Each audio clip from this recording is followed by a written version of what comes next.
ಪ್ರಸಂಗದಲ್ಲಿ ಹಿಮ್ಮೇಳದಲ್ಲಿ ಭಾಗವತರಾಗಿ ತೆಂಕುತಿಟ್ಟಿನ ಸುಪ್ರಸಿದ್ಧ ಭಾಗವತರು, ಯಕ್ಷಗಾನ ಭಾಗವತಿಕೆಯ ದಂತಕಥೆ ಎಂದೇ ಖ್ಯಾತಿಗೆ ಪಾತ್ರರಾಗಿದ್ದಂತಹ ದಿವಂಗತ ಬಲಿಪ ನಾರಾಯಣ ಭಾಗವತರ ಚಿರಂಜೀವಿ ಬಲಿಪ ಶಿವಶಂಕರ ಭಟ್ ಅವರು ಉಪಸ್ಥಿತರಿದ್ದಾರೆ. ಇದೀಗ ಕಟೀಲು 2ನೇ ಮೇಳದಲ್ಲಿ ಅವರು ವ್ಯವಸಾಯವನ್ನು ಮಾಡುತ್ತಿದ್ದಾರೆ. ಇವರ ಪೂರ್ವಿಕರೆಲ್ಲ ಇಲ್ಲಿಗೆ ಸಮೀಪದ ಪಡ್ರೆ ಗ್ರಾಮದವರು ಎಂಬುದು ನಮಗೆಲ್ಲ ಹೆಮ್ಮೆಯ ವಿಷಯ. ಬಲಿಪ ಭಾಗವತರನ್ನು ನಿಮ್ಮೆಲ್ಲರ ಪರವಾಗಿ ಕಾರ್ಯಕ್ರಮಕ್ಕೆ ಹಾರ್ದಿಕವಾಗಿ ಸ್ವಾಗತಿಸುತ್ತಾ ಅವರನ್ನು ಶಾಲು ಗೌರವದ ಮೂಲಕ ಕಾರ್ಯಕ್ರಮಕ್ಕೆ ಬರಮಾಡಿಕೊಳ್ಬೇಕು ಅಂತ ನಿವೃತ್ತ ಮುಖ್ಯೋಪಾಧ್ಯಾಯರಾದಂತಹ ಶ್ರೀ ಶಿವಕುಮಾರ್ ಸರ್ ಅವರಲ್ಲಿ ಕೇಳಿಕೊಳ್ತಾ ಇದ್ದೇನೆ.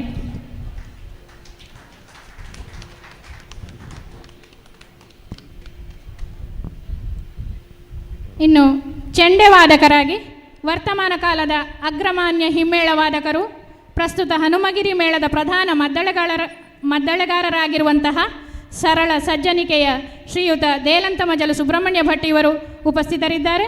ಅವರನ್ನು ಶಾಲು ಹೊದಿಸಿ ಗೌರವಪೂರ್ವಕವಾಗಿ ಕಾರ್ಯಕ್ರಮಕ್ಕೆ ಸ್ವಾಗತಿಸಬೇಕಾಗಿ ಕುಮಾರ ನರಸಿಂಹ ಇವರಲ್ಲಿ ಕೇಳಿಕೊಳ್ತಾ ಇದ್ದೇನೆ.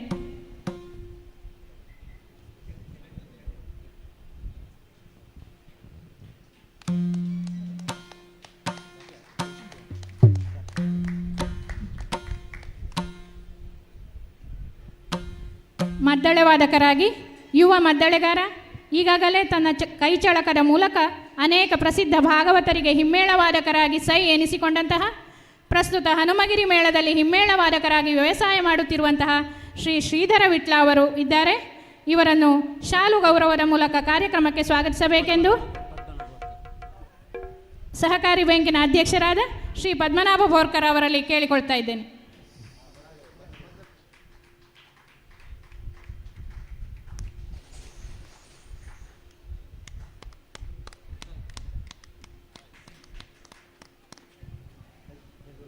ಚಕ್ರತಾಳದಲ್ಲಿ ನಮ್ಮವರೇ ಆಗಿರುವಂತಹ ಹವ್ಯಾಸಿ ಯಕ್ಷಗಾನ ಕಲಾವಿದ ಬಾಲಕೃಷ್ಣ ಏಳ್ಕಾನ ಇವರು ಸಹಕರಿಸಲಿದ್ದಾರೆ. ಇವರನ್ನು ಶಾಲು ಹೊದಿಸಿ ಗೌರವಪೂರ್ವಕವಾಗಿ ಕಾರ್ಯಕ್ರಮಕ್ಕೆ ಸ್ವಾಗತಿಸಬೇಕೆಂದು ನಾರಾಯಣ ರೈ ಅವರಲ್ಲಿ ಕೇಳಿಕೊಳ್ತಾ ಇದ್ದೇನೆ.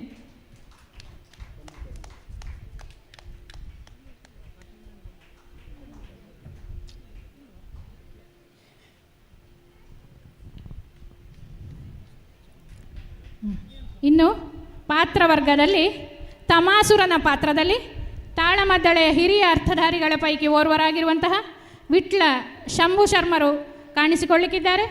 ಅವರನ್ನು ಶಾಲು ಗೌರವರ ಮೂಲಕ ಕಾರ್ಯಕ್ರಮಕ್ಕೆ ಹಾರ್ದಿಕವಾಗಿ ಸ್ವಾಗತಿಸಬೇಕೆಂದು ಹರೀಶ್ ಕುಮಾರ್ ಕೆ ಅವರಲ್ಲಿ ಕೇಳಿಕೊಳ್ತಾ ಇದ್ದೇನೆ.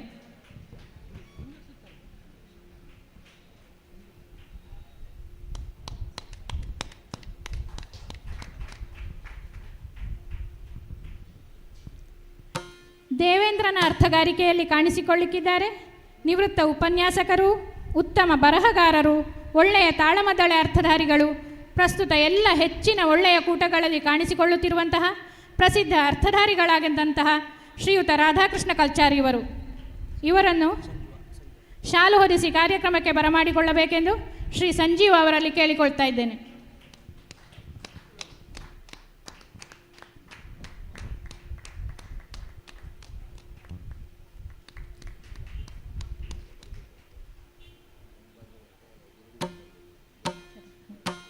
ಖ್ಯಾತಿಯ ಪಾತ್ರದಲ್ಲಿ ಅತ್ಯಂತ ಬೇಡಿಕೆಯ ಕಲಾವಿದ, ಆಟಕೂಟಗಳ ಸರದಾರ, ಪ್ರಸ್ತುತ ಹನುಮಗಿರಿ ಮೇಳದ ಪ್ರಧಾನ ವೇಷಧಾರಿಯಾಗಿರುವಂತಹ ಪೆರ್ಮುದೆ ಜಯಪ್ರಕಾಶ್ ಶೆಟ್ಟಿ ಅವರು ಕಾಣಿಸಿಕೊಳ್ಳಿಕ್ಕಿದ್ದಾರೆ. ಅವರನ್ನು ಶಾಲು ಹೊದಿಸಿ ಗೌರವಪೂರ್ವಕವಾಗಿ ಕಾರ್ಯಕ್ರಮಕ್ಕೆ ಬರಮಾಡಿಕೊಳ್ಬೇಕು ಅಂತ ಕೇಳಿಕೊಳ್ತಾ ಇದ್ದೇನೆ.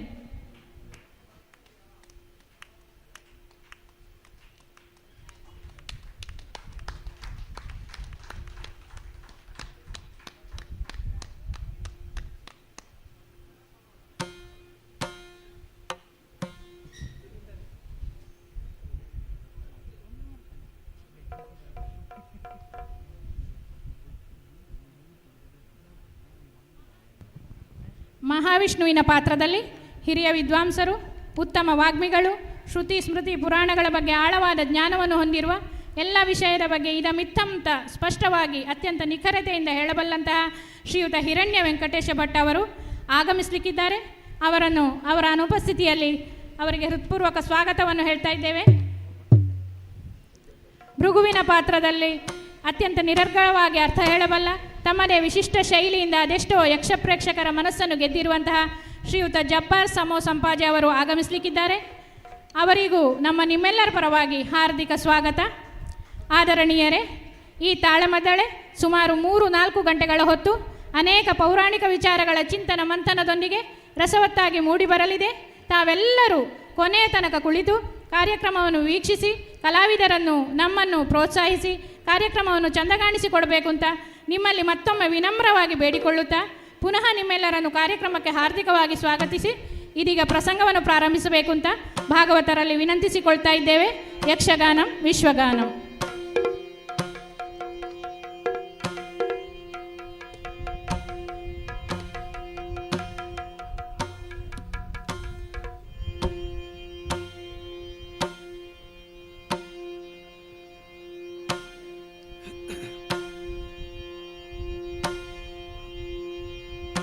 ಅಂಬುರುಹಗಳ ನೇತ್ರೆ ಶ್ರೀ ದುರ್ಗಾಂಬಿಕೆಯ ಬಲಗೊಂಡು ಭಕ್ತಿಯುಳ್ ಅಂಬಿಕಾ ಸುತ ವಿಘ್ನರಾಜನ ಪಿರಿದು ಸಂಸ್ತುತಿಸಿ ಅಂಬುಲಿಧಿಯಾತ್ಮನಿಗೆ ಕೈ ಮುಗಿದಂಬುಜಾಸನ ಮಣಿಯರ ಪದ ಭುಜಕ್ಕೆ ಪೊಡ ಮಡುದ ವರ್ಣಿಪೆನಿ ಕಥಾಮೃತವ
ಪ್ರತಿಯೊಬ್ಬನೂ ಬಯಸುವುದು ತಾನು ಸುಖವಾಗಿರಬೇಕು ಅಂತ. ಎಲ್ಲರೂ ಸುಖವಾಗಿರಬೇಕು ಅಂತಾದರೆ ಬೇಕಾದದ್ದೇನು? ಪ್ರತಿಯೊಬ್ಬನಿಗೂ ನೆಮ್ಮದಿಯನ್ನು ಕೊಡತಕ್ಕ ಒಂದು ವ್ಯವಸ್ಥೆ. ಆ ವ್ಯವಸ್ಥೆ ಬೇಕು ಅಂತ ಇದ್ದರೆ ಅದನ್ನು ಸರಿಯಾಗಿ ನೋಡಿಕೊಳ್ಳುವುದಕ್ಕೂ ಒಬ್ಬನು ಬೇಕಾಗ್ತದೆ. ಇಲ್ಲದೇ ಇದ್ದರೆ ಎಲ್ಲಿಯೋ ಒಂದು ಕಡೆ ಕೆಟ್ಟು ಹೋದರೆ, ಅಲ್ಲ ತೂಕ ತಪ್ಪಿದರೆ, ಆಗ ಪ್ರತಿಯೊಬ್ಬನ ಸುಖವೂ ಕೆಟ್ಟು ಹೋಗುತ್ತದೆ. ಎಲ್ಲರೂ ಸಮಸ್ಯೆಯನ್ನೇ ಎದುರಿಸಬೇಕಾಗ್ತದೆ ಎನ್ನುವುದಕ್ಕಾಗಿಯೇ ಲೋಕವು ನಡೆಯುವುದಕ್ಕೆ ಒಂದು ಸೂತ್ರಬದ್ಧವಾದ, ಒಂದು ವ್ಯವಸ್ಥಿತವಾದಂತಹ ಒಂದು ಆಳ್ವಿಕೆ ಬೇಕು ಅಂತ ಕಲ್ಪಿಸ್ತಾರೆ. ಹಾಗೆ ನೋಡಿದರೆ ಪಾಕಶಾಸನ ಅಂತ ನನ್ನನ್ನು ಕರೆಯುವಾಗ ಈ ದೇವೇಂದ್ರನೆಂಬುವ ಯಾವನೋ ಒಬ್ಬನನ್ನು ನಿಗ್ರಹಿಸುವುದಕ್ಕಾಗಿ ಅಥವಾ ನಿಗ್ರಹಿಸಿದ್ದಕ್ಕಾಗಿ ಪಾಕಶಾಸನ ಅಂತ ಕರೆಯಲ್ಪಟ್ಟದ್ದು ಅಂತ ಅರ್ಥ ಅಲ್ಲ. ಅದಕ್ಕಿರುವ ವ್ಯಾಪ್ತಿಯನ್ನು ನಾವು ಗಮನಿಸಬೇಕಾಗ್ತದೆ. ಏನು ಪಾಕಶಾಸನ? ಪಾಕ ಅಂತಂದ್ರೆ ನಾನೀಗ ಹೇಳಿದ ಹದ ಒಂದು ವ್ಯವಸ್ಥೆ. ಅದನ್ನು ಸರಿಯಾಗಿ ಇಟ್ಟುಕೊಳ್ಳುವಂತೆ, ಸರಿಯಾಗಿ ನಿರ್ವಹಿಸುವಂತೆ ಒಬ್ಬ ಹೊಣೆ ಹೊತ್ತವನಿದ್ರೆ ಅವನೇ ಪಾಕಶಾಸನ. ಲೋಕದ ಪಾಕವನ್ನು ಶಾಸಿಸುವವನಾಗಿ ಪ್ರತಿಯೊಬ್ಬನ ಸುಖದ ಲಕ್ಷ್ಯವನ್ನು ಗಮನದಲ್ಲಿಟ್ಟು ಹೇಗಿರಬೇಕಾದ್ದು ಹೇಗಿರಬೇಕೋ ಅಂತೆಯೇ ಕಾದುಕೊಳ್ಳುವಲ್ಲಿ ನನಗೊಂದು ಹೊಣೆ ಉಂಟು ಅಂತ ತಿಳಿದಿದ್ದೇನೆ. ಆ ಹೊಣೆಯನ್ನು ನನಗೆ ಹೊರಿಸಿದವರು ಒಂದು ನಿರ್ದಿಷ್ಟವಾದಂತಹ ವ್ಯಾಪ್ತಿಯಲ್ಲಿ ಒಂದು ಭೋಗಲೋಕವನ್ನು ಸೃಷ್ಟಿಸಿ ಅದನ್ನು ಸ್ವರ್ಗ ಅಂತ ಕರೆದರು. ಸ್ವರ್ಗ ಇರುವುದು ಸುಖವನ್ನು ಅನುಭವಿಸುವುದಕ್ಕೆ, ಹೌದೇ ಹೌದು. ಆದರೆ ಯಾರಿಗೆ? ಯಾರು ಪುಣ್ಯಾತ್ಮರಾಗಿ ಇಹದಲ್ಲಿ ಸಾಕಷ್ಟು ಪುಣ್ಯ ಸಂಚಯನವನ್ನು ಮಾಡಿದರು ಅವರಿಗೆ ಸ್ವರ್ಗವನ್ನು ಅನುಭವಿಸುವಲ್ಲಿ ಭೋಗವೇ ಲಕ್ಷ್ಯವಾಗಿರುತ್ತದೆ. ಹಾಗೆ ಅಂತ ಸ್ವರ್ಗದಲ್ಲಿರುವ ದೇವತೆಗಳೆಲ್ಲ ಅಲ್ಲಿರುವ ಭೋಗ ವಸ್ತುಗಳನ್ನೆಲ್ಲ ಅನುಭವಿಸ್ತಾರೋ ಅಂತ ಕೇಳಿದರೆ ಇದು ಅನುಭವಿಸುವುದಕ್ಕಾಗಿ ನಮಗಿರುವುದಲ್ಲ. ಇದು ಬಂದವರಿಗೆ ಅನುಭವಿಸುವುದಕ್ಕೆ ಒದಗಿಸುವಲ್ಲಿ ಒಂದು ವ್ಯವಸ್ಥೆಯ ಭಾಗವಾಗಿರುವುದು. ಆದರೆ ಎಷ್ಟೋ ಮಂದಿಗೆ ಇದರ ಲಕ್ಷ್ಯ ಇರುವುದಿಲ್ಲ. ದೇವೇಂದ್ರ ಸ್ವರ್ಗದಲ್ಲಿದ್ದಾನೆ, ಸ್ವರ್ಗದ ಸುಖೋಪಭೋಗಗಳೆಲ್ಲ ಅವನ ವಶದಲ್ಲಿದ್ದಾವೆ, ಆದ್ರಿಂದ ಅವನ ಸುಖವನ್ನು ಕೆಡಿಸೋಣ, ಅವನಿಗಿರುವುದನ್ನು ನಾವು ಪಡೆಯೋಣ. ಈ ದೃಷ್ಟಿಕೋನವು ಪ್ರಪಂಚದಲ್ಲಿ ಮೂಡಿದರೆ ಆಶ್ಚರ್ಯ ಅಲ್ಲ. ಯಾರೋ ಒಬ್ಬ ಅಂತಹ ದೃಷ್ಟಿಕೋನ ಇಟ್ಟುಕೊಂಡವ ಬರುವ ಹಾಗೂ ನನಗೆ ಕಾಣುತ್ತದೆ. ಯಾಕೆ? ಸ್ವರ್ಗದಲ್ಲಿ ದೇವೇಂದ್ರ ಸುಖವಾಗಿರಕೂಡದು ಅಂತಲ್ಲ, ತಾನು ಸುಖವಾಗಿರಬೇಕು ಅನ್ನೋದೇ ಅವನಿಗೆ ಲಕ್ಷ್ಯ.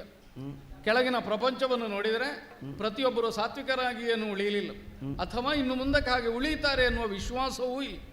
ಅಂಥವರೆಲ್ಲ ಅಸಂತುಷ್ಟಿಯಿಂದ ನಮಗೆ ಸುಖ ಸಿಗಲಿಲ್ಲ, ನಾವು ಕಷ್ಟದಲ್ಲಿದ್ದೇವೆ ಎಂಬ ಭಾವದಿಂದ ಸುಖದ ಲಕ್ಷ್ಯವನ್ನು ಕೇಂದ್ರೀಕರಿಸಿ ನೋಡುವುದು ಸ್ವರ್ಗವನ್ನು. ಇಲ್ಲಿಯವರೆಗೆ ಹೇಗೋ ನಡೆಯಿತು.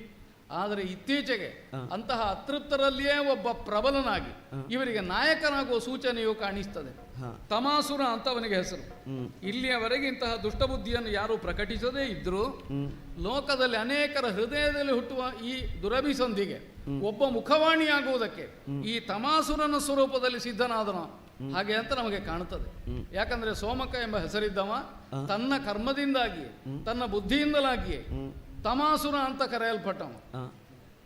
ಈ ದಿತಿ ಪುತ್ರನಾದಂತಹ ದೈತ್ಯರಲ್ಲೆಲ್ಲ ಈ ತಮನು ಪ್ರಬಲನಿದ್ದಾನೆ.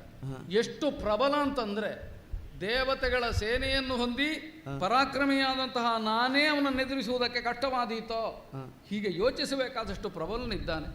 ಇಂತಹ ದೌಷ್ಟ್ಯ ಪ್ರವೃತ್ತಿಯೊಂದು ಜನರಲ್ಲಿ ಮೊಳೆತು ಅದಕ್ಕೆ ನಾಯಕನಾಗಿ ಇನ್ನೊಬ್ಬ ದುಷ್ಟನೇ ಒದಗಿ ಇವರೆಲ್ಲ ಒಟ್ಟಾಗಿ ಸ್ವರ್ಗವನ್ನು ಅತಿಕ್ರಮಿಸಿದರೆ ಏನಾದೀತು? ಆಗ ನಾನು ಪಾಕಶಾಸನನಾಗಿ ಉಳಿಯುವುದಕ್ಕೂ ಇಲ್ಲ, ನನ್ನನ್ನು ಪಾಕಶಾಸನ ಅಂತ ಕರೆಯುವುದಕ್ಕೆ ನೀವು ಉಳಿಯುವುದಕ್ಕಿಲ್ಲ. ಆದ್ರಿಂದಲೇ ಒಂದು ವ್ಯವಸ್ಥೆ ಉಳಿಯಬೇಕು ಅಂತ ಬಯಸುವಲ್ಲಿ ಅದರ ಪ್ರಯೋಜನ ಸಿದ್ಧಿಯನ್ನು ಹೊಂದಿದ ಪ್ರತಿಯೊಬ್ಬನೂ ಹೊಣೆಗಾರನೇ ಇರ್ತಾನೆ. ಸದ್ಯಕ್ಕೆ ಸ್ವರ್ಗಕ್ಕುಂಟಾಗುವ ಆಪತ್ತು ಅದು ಸ್ವರ್ಗದಲ್ಲಿ ದೇವೇಂದ್ರನಿಗೋ ದೇವತೆಗಳಿಗೋ ಮಾತ್ರ ಅಲ್ಲ, ಅದು ನಾಳೆ ನಿಮ್ಮನ್ನೂ ಬಾಧಿಸ್ತದೆ ಎಂಬುದರಿಂದ ಈ ಪಾಕವನ್ನು ಕಾದುಕೊಳ್ಳಬೇಕಾದ ಹೊಣೆ ಹೊತ್ತ ನಾನು ಸ್ವಲ್ಪ ಗಂಭೀರವಾಗಿ ಯೋಚಿಸಬೇಕಾದ ಪ್ರಮೇಯ ಬಂದದ್ದು. ಅದಕ್ಕಾಗಿಯೇ ನಮ್ಮ ದಿಕ್ಪಾಲಕರಿದ್ದಾರಲ್ಲ, ನಿತ್ಯ ದೇವೇಂದ್ರನಿಗೆ ಜಯವಾಗಲಿ ಅಂತ ಉದ್ಘೋಷ ಮಾಡುವ ಮಂದಿ ಇವರ ಮುಂದಿಟ್ಟೆ ಹೀಗಾದ್ರೆ ಹೇಗೆ? ಪ್ರತಿಯೊಬ್ಬನೂ ತನ್ನ ಕುರಿತಾಗಿ ಅಭಿಮಾನವುಳ್ಳವನಾಗಿರುವುದು ಆಶ್ಚರ್ಯವಲ್ಲ, ಆದರೆ ಭ್ರಮೆಯಲ್ಲಿ ಇರಕೂಡದಲ್ಲ. ಅಗ್ನಿಯೋ ವಾಯುವೋ ವರುಣನೋ ಮತ್ತೊಬ್ಬನೋ ತಾವು ತಮ್ಮ ಪರಾಕ್ರಮದ ಕುರಿತಾಗಿ ವಿಶೇಷವಾದ ಭ್ರಮೆಯುಳ್ಳವರಂತೆ ದೇವೇಂದ್ರ ಚಿಂತಿಸಬೇಡ, ಯಾವನೇ ಬರಲಿ ಸ್ವರ್ಗವನ್ನು ಅತಿಕ್ರಮಿಸುವುದಕ್ಕೆ ಅವಕಾಶ ಇಲ್ಲ, ಅವನನ್ನು ಗೆದ್ದು ಅಲ್ಲ ಕೊಂದು ಸ್ವರ್ಗದ ಶಾಶ್ವತವಾದ ಅಧಿಕಾರವನ್ನು ನಿನ್ನ ಹೆಗಲಿನಲ್ಲೇ ಉಳಿಯುವ ಹಾಗೆ ಮಾಡುತ್ತೇವೆ ಹೀಗೆ ಅಂತ ನಮಗೆ ಆಶ್ವಾಸನೆಯನ್ನು ಕೊಟ್ಟರು. ಇದನ್ನೇನೋ ನಂಬೋಣ, ಆಧರಿಸೋಣ.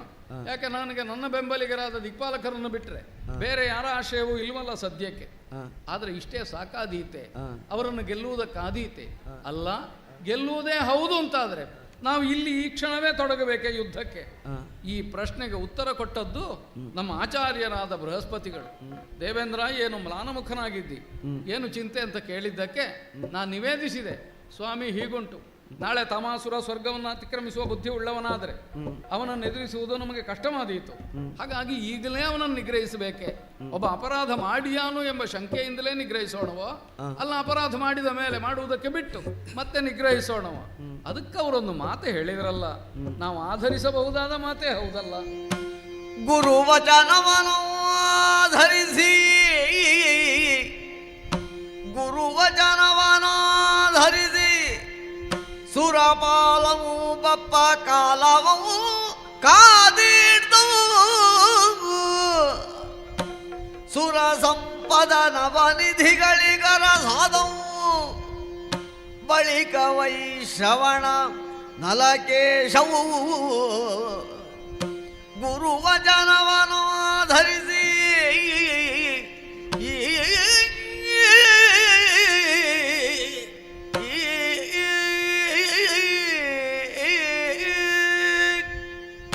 ದೇವೇಂದ್ರ, ನೀನು ಚಿಂತಿಸಬೇಡ. ಲೋಕದಲ್ಲಿ ಬಲ ಪರಾಕ್ರಮಗಳಿಗೆ ಅನೇಕ ಮುಖಗಳುಂಟು, ಅನೇಕ ಕವಲುಗಳುಂಟು. ದೈಹಿಕವಾದ ಬಲವೋ, ಆಯುಧದ ಬಲವೋ, ಸೇನಾ ಬಲವೋ, ಅಲ್ಲಿ ಸಂಖ್ಯಾಬಲವೋ, ಧನಬಲವೋ ಇದಷ್ಟೇ ನಿರ್ಣಾಯಕವಲ್ಲ. ಒಂದು ವೇಳೆ ಅಷ್ಟೇ ಬಲವುಳ್ಳವರಾದ ರಾಕ್ಷಸರು ಬಂದರೆ ನೀವು ನಿಗ್ರಹಿಸುವುದಕ್ಕೆ ಸರ್ವಥಾ ಸಮರ್ಥರೇ ಇದ್ದೀರಿ. ಆದರೆ ಇದರಿಂದ ಆಚೆಗೂ ಕೆಲವು ಬಲಗಳು ಉಂಟು. ಅದಕ್ಕೆ ಗುರುಬಲ ಅಂತಲೋ ವರಬಲ ಅಂತಲೋ ಹೆಸರು. ದೈವವು ಅನುಕೂಲಿಸಿ ವರಪ್ರದಾನವನ್ನು ಮಾಡಿದರೆ ಆ ವರಬಲದಿಂದಲೂ ಒಬ್ಬ ಪ್ರಮತ್ತನಾಗುವುದಕ್ಕೆ ಬಂದಿತ್ತು. ಅಲ್ಲ, ಮಾರ್ಗದರ್ಶನ ಮಾಡುವುದಕ್ಕೊಬ್ಬ ಗುರು ಸಿದ್ಧನಾದರೆ ಅವನು ತೋರಿದ ದಾರಿಯಲ್ಲಿ ನಡೆಯುವಲ್ಲಿ ಇವನಿಗೂ ಪ್ರಾಬಲ್ಯ ಸಿದ್ಧಿಸಿತು. ಆ ಗುರುಬಲವೋ ವರಬಲವೋ ಎರಡೂ ಸದ್ಯಕ್ಕೆ ತಮಾಸುರಾದಿಗಳ ಸ್ವಾಧೀನದಲ್ಲಿಲ್ಲ. ಅವರಲ್ಲಿರುವ ಆಯುಧವೋ ಸೇನೆಯೋ ಮತ್ತೊಂದೋ ನಿಮಗೆ ನಿಗ್ರಹಾತೀತವಾದದ್ದೇನೂ ಅಲ್ಲ. ಹಾಗಾದ್ರೆ ಮಾಡಬೇಕಾದದ್ದು ಏನು? ಸರಿಯಾದ ಸಂದರ್ಭವನ್ನು ನಿರೀಕ್ಷೆ ಮಾಡು. ಆ ಕಾಕು ದೈತ್ಯರ ಮೂಲ ಬಲವನ್ನೇ ಕಿತ್ತು ಬಿಸಾಡುವಲ್ಲಿ ನೀನು ಮುಂದಾಗುವುದಕ್ಕೆ ಅನುಕೂಲವನ್ನು ಕಾಯ್ತಾ ಇರು ಅಂತ ಆಡಿದರು. ಹಾಗೊಂದು ಕಾಲದ ನಿರೀಕ್ಷೆಯಲ್ಲಿ ಪಕ್ವವಾದಂತಹ ಹೊತ್ತಿಗೆ ತಮಾಸುರ ನಿಗ್ರಹಣವನ್ನು ಮಾಡಿ ಲೋಕದ ಕ್ಷೇಮವನ್ನು ಸಾಧಿಸೋಣ ಎಂಬ ನಿರೀಕ್ಷೆಯಲ್ಲಿ ನಾನಿದ್ದನು. ಅದು ನಮ್ಮ ನಿರೀಕ್ಷೆಗೆ ಪ್ರಯೋಜನ ಸಿದ್ಧಿ ಆಯಿತು ಎಂಬಂತೆ ತ್ರಿಮೂರ್ತಿಗಳ ಪರಮಾನುಗ್ರಹದಿಂದ ಲೋಕದಲ್ಲಿ ಸಂಪತ್ತಿಗೆಲ್ಲ ಮೂಲವಾದ ನವನಿಧಿಗಳನ್ನು ಕೂಡ ನಮ್ಮ ಸ್ವಾಧೀನಕ್ಕೆ ವಹಿಸಿಕೊಟ್ರು. ಆ, ಅಲಕೇಶ್ವರನಾದಂತಹ ಕುಬೇರ ನವನಿಧಿಗಳಿಗೆ ಒಡೆಯನೆನಿಸಿ ಪರಮ ಶ್ರೀಮಂತನಾಗಿ ಕಾಣಿಸಿದ. ಯಾಕೆ ಬಂತಿದು? ಯಾರಿಗಾದರೂ ಹೊಸ ಹೊಣೆಯೊಂದನ್ನು ಕೊಡ್ತಾರೆ ಅಂತಾದರೆ ಅವರು ಅದಕ್ಕೆ ಪ್ರಾಮಾಣಿಕವಾಗಿ ದುಡಿಯುವಲ್ಲಿ ಶಕ್ತರಿದ್ದಾರೆ ಎಂಬ ಕಾರಣಕ್ಕೆ. ಹಾಗಾಗಿ ನಮ್ಮ ಪ್ರಾಮಾಣಿಕತೆಗೆ ಸಂತ ಮೌಲ್ಯ ಇದು ಎಂಬ ನಿರ್ಣಯದಿಂದ ಬಂದ ಹೊಸ ಹೊಣೆಯನ್ನು ಹೊತ್ತು ಸದ್ಯ ತಮಾಸುರಾದಿಗಳು ಏನು ಮಾಡ್ತಾ ಇದ್ದಾರೆ ಅವರನ್ನು ನಿಗ್ರಹಿಸುವುದಕ್ಕೆ ನಮಗೆ ಸನ್ನಿವೇಶ ಅನುಕೂಲವಾಗಿ ಯಾವಾಗ ಒದಗಿತು ಈ ಕಾಲವನ್ನು ನಿರೀಕ್ಷೆ ಮಾಡುತ್ತಾ ಕಾಯ್ತಾ ಇರೋಣ, ನೋಡುವ.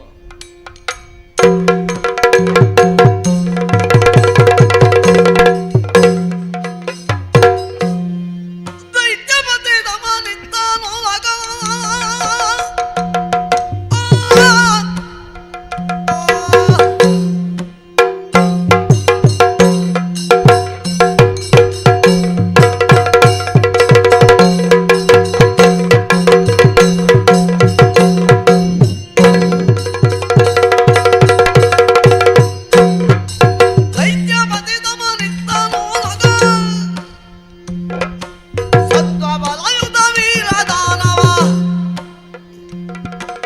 ಉದ್ದವವು ಕೂಡುತ್ತ ಶೋಣಿತ ಪಟ್ಟಣದಲ್ಲಿ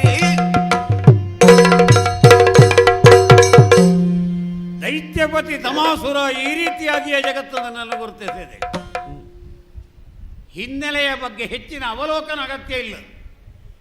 ಒಂದು ಕಾಲಕ್ಕೆ ಹರಿಹಂಚಾಗಿ ಹೋಗಿದ್ದಂಥ ರಾಕ್ಷಸರೆಲ್ಲ ಒಟ್ಟು ಸೇರಿ ನನ್ನನ್ನು ಸೇರಿಸಿಕೊಂಡು ಯಾರು ನಮ್ಮ ನಾಯಕನಾಗಬಹುದು ಎಂಬುದಾಗಿ ಯೋಚಿಸಿದಾಗ ಅವರೆಲ್ಲರೂ ಒಂದೇ ಒಕ್ಕಲಿನಿಂದ ಒಪ್ಪಿಕೊಂಡದ್ದು ನನ್ನ ಹೆಸರನ್ನು. ಹಾಗಾಗಿ ರಾಕ್ಷಸ ಕುಲದ ನಾಯಕನಾಗಿದ್ದಾನೆ ಈ ತಮಾಸುರ. ಇನ್ನೊಂದು ಹೆಸರು ನನಗೆ ಸೋಮ ಎಂಬ ಹಾಗೂ ಇದೆ. ಎರಡನ್ನೂ ಸೇರಿಸೋಣ. ತಮಸೋಮ ಕತ್ತಲೆಯಿಂದ ಬೆಳಕಿನತ್ತ ಈ ರಾಕ್ಷಸ ಕುಲವನ್ನು ಕೊಂಡು ಹೋಗಬೇಕು ಅನ್ನುವುದೇ ನನ್ನದಾದಂಥ ಉದ್ದೇಶ. ನಮ್ಮ ಪಟ್ಟಣವೂ ಅದನ್ನೇ ಪ್ರತಿನಿಧಿಸ್ತಾ ಇದೆ. ಶೋಣಿತಾಪುರ ಕೇವಲ ಆಳ್ವಿಕೆಗೆ ನನ್ನ ಸಿಂಹಾಸನವನ್ನು ಇರಿಸಿದಂಥ ಈ ಜಾಗ ಅಷ್ಟೇ ಶೋಣಿತಾಪುರ ಅಲ್ಲ. ಈ ದೇಹವೂ ಒಂದು ಶೋಣಿತಾಪುರ ತಾನೆ. ಇದರಲ್ಲಲ್ವೇ ಕೆಂಪಾದಂತಹ ಆ ನೆತ್ತರಿನ ಸಂಚಾರ ಇರುವುದು. ಹಾಗಾಗಿ ಈ ದೇಹ ಎಂಬಂಥ ಶೋಣಿತಾಪುರಕ್ಕೂ ನಾನೇ ಅಧಿಕಾರಿ. ಪ್ರಸ್ತುತ ಭೌಗೋಳಿಕವಾಗಿ ಕಾಣುತ್ತಾ ಇರುವಂತಹ ಶೋಣಿತಾಪುರಕ್ಕೂ ನಾನೇ ಅಧಿಕಾರಿ. ಆಗಲೇ ನನಗೆ ಎಲ್ಲ ಕಡೆಯಲ್ಲಿ ಕಾಣುವುದು ಒಂದೇ ವರ್ಣ, ಕೆಂಪು ಕೆಂಪು ಕೆಂಪು. ನಮ್ಮೆಲ್ಲರ ಧ್ವಜವು ಕೆಂಪು ವರ್ಣವೇ. ಯಾಕೆ? ನಾವೆಲ್ಲರೂ ದುಡಿಯುವವರು, ಕಷ್ಟಪಡುವವರು. ಹಾಗಾಗಿ ದುಡಿಯುವ ವರ್ಗ, ಕಷ್ಟಪಡುವಂತಹ ವರ್ಗ, ಇದಕ್ಕೆ ಸಂಪೂರ್ಣ ಪ್ರತಿಫಲ ಸಿಕ್ಕಬೇಕೇ ಹೊರತು ಭಜನಾ ಮಂಡಳಿಯ ಅಧ್ಯಕ್ಷನಿಗಲ್ಲ. ಅದೇ ತ್ರಿಮೂರ್ತಿಗಳನ್ನು ಓಲೈಸಿಯೋ ಅಥವಾ ಒಂದು ವರ್ಗದ ಜನ ಒಪ್ಪಿಕೊಂಡಂತಹ ಕರ್ಮಕಾಂಡವೋ, ಭಕ್ತಿಯಿಂದಲೋ ಕರ್ಮದಿಂದಲೋ ಒಬ್ಬಾತ ದೊಡ್ಡವನಾಗುತ್ತಾನೆ. ಸುಮ್ಮನೆ ಜ್ಞಾನ ಬೇಕು, ದೇಹ ಶಕ್ತಿ ಬೇಕು. ಹಾಗಾಗಿ ದುಡಿಯಬೇಕು, ಅದನ್ನು ಪಡೆಯಬೇಕು. ಈಗ ಜಗತ್ತಿನ ವ್ಯವಸ್ಥೆಯೇ ಸಂಪೂರ್ಣ ತಪ್ಪಾಗಿ ಹೋಗಿದೆ ಎಂಬುದು ನನ್ನ ಅಭಿಪ್ರಾಯ. ಈ ಕರ್ಮಭೂಮಿ ಎನಿಸಿಕೊಂಡಂತಹ ಭೂಲೋಕದಲ್ಲಿರುವವರು ಎಲ್ಲರೂ ದುಡಿಮೆಗಾರರು. ಆ ಯಜ್ಞ ವಿಧಾನಕ್ಕೆ ಯಾವ ಸೂತ್ರ ಉಂಟೋ ಅಂತೂ ಅದು ಸತ್ಯ ಎಂಬ ಹಾಗೆ ನನಗೆ ಕಾಣಿಸ್ತಾ ಇದೆ. ಅಗ್ನಿಯಲ್ಲಿ ಒಬ್ಬೊಬ್ಬ ದೇವತೆಯನ್ನು ಆಹ್ವಾನಿಸಿ ಅವನಿಗೆ ನಮ್ಮ ಸುಪುಷ್ಟವಾದಂತಹ ಬೆಳೆಗಳನ್ನು ಹವಿಸ್ಸಾಗಿ ಕೊಟ್ಟು ಅದೆಲ್ಲವೂ ಅಗ್ನಿಯ ಮುಖೇನವಾಗಿ ಪ್ರತ್ಯೇಕವಾಗಿ ದೇವತೆಗಳಿಗೆ ಸಲ್ಲುತ್ತಂತೆ ಅವರ ಶಕ್ತಿ ವೃದ್ಧಿ ಆಗ್ತದೆ. ಅಂದರೆ ಅರ್ಥ ಏನು? ನಾವು ಕಷ್ಟಪಟ್ಟು ದುಡಿದದ್ದನ್ನು ನಾವೇ ಸುಖ ಪಡದೆ ಇನ್ನೊಬ್ಬ ಕಷ್ಟಪಡದೆ ತನ್ನದೇ ಆದಂತಹ ಸ್ವತ್ತನ್ನಾಗಿಸಿಕೊಳ್ಳುವಂತಹ ವ್ಯವಸ್ಥೆ ಈ ಕಾಲದಲ್ಲಿದೆ. ಧಿಕ್ಕಾರ ಈ ಕರ್ಮಕಾಂಡಕ್ಕೆ. ಈ ಕರ್ಮಕಾಂಡದಲ್ಲಿ ಎಲ್ಲ ಇರುವುದು ನಮ್ಮ ಆಡುಭಾಷೆಯಲ್ಲಿ ಹೇಳುವಂತಹ ಓಲೈಕೆಯಲ್ಲೂ ಪ್ರಸನ್ನ ಯಜ್ಞವ, ಪ್ರಸನ್ನ ಪೂಜೆ, ಯಾವುದೇ ಆಗಲಿ ಏನು ಅವನನ್ನು ಮೆಚ್ಚಿಸಲಿಕ್ಕೆ. ಆ ಮೆಚ್ಚಿಸಲಿಕ್ಕೆ ಏನು ಮುಖಸ್ತುತಿ, ಸಹಸ್ರನಾಮಾರ್ಚನೆಯ, ಲಕ್ಷನಾಮಾರ್ಚನೆಯ. ಅಂದ್ರೇನು? ನೀನು ದೊಡ್ಡವ ಎಂಬುದಾಗಿ ಹೊಗಳಿಕೊಂಡು ಅದರಿಂದ ತನ್ನದಾದಂತಹ ಆಶಯಗಳನ್ನು ಪೂರೈಸಿಕೊಳ್ಳುವುದು. ಎಷ್ಟೋ ಇಷ್ಟಿಕಾ ಯಜ್ಞಗಳಿವೆ. ಅದನ್ನು ನನಗೆ ಕೊಡ್ತೀಯೋ, ಇದನ್ನು ನಿನಗೆ ಕೊಡ್ತೇನೆ, ಅಥವಾ ಮೊದಲಾಗಿಯೇ ನಾನು ಕೊಡ್ತೇನೆ, ಆಮೇಲೆ ನೀನು ಕೊಡು. ಹಾಗಾದರೆ ನಮ್ಮವರ ಆಡುಭಾಷೆಯಲ್ಲಿ ಹೇಳುವ ಲಂಚಗೂಳಿತನ ಅಂದರೆ ಇದುವೇ ಅಲ್ವ?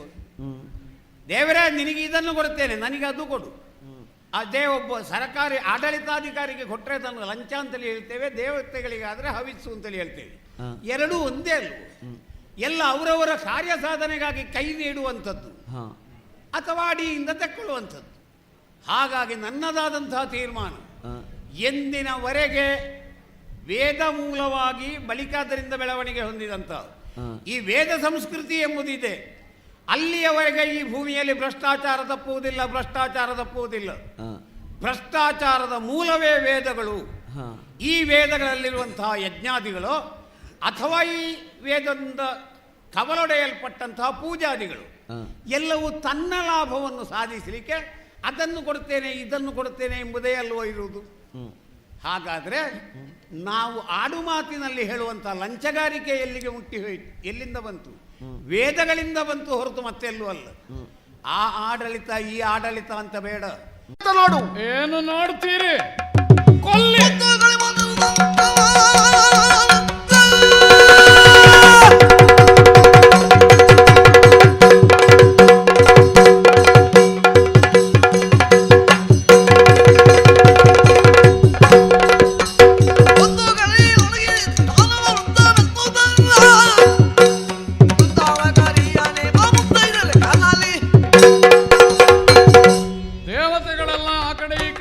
ಗೊಂದಲಕ್ಕೊಳಗಾಗಬೇಕಾದ ಅವಶ್ಯಕತೆ ಇಲ್ಲ. ಯಾವ ಋಷ್ಯಾಶ್ರಮದಲ್ಲೇ ಇರಲಿ, ಅಪರಾಧಿಗಳು ವೇಷವನ್ನು ಮರೆಯಿಸಿ ವೇಷದ ರಕ್ಷಣೆಯಲ್ಲಿ ಬದುಕುವುದಕ್ಕಾಗುವುದಿಲ್ಲ. ಅದನ್ನು ತೋರಿಸುವ ಅನುಕೂಲ ಅನಿವಾರ್ಯ ಒದಗಿ ಬಂತು. ಎಲ್ಲಿದ್ದಾರೆ ರಾಕ್ಷಸರು? ಕೊಂದು ಕಳೆಯಿರಿ, ಹುಡುಕಿ ನುಗ್ಗಿ ಒಳಗಡೆ.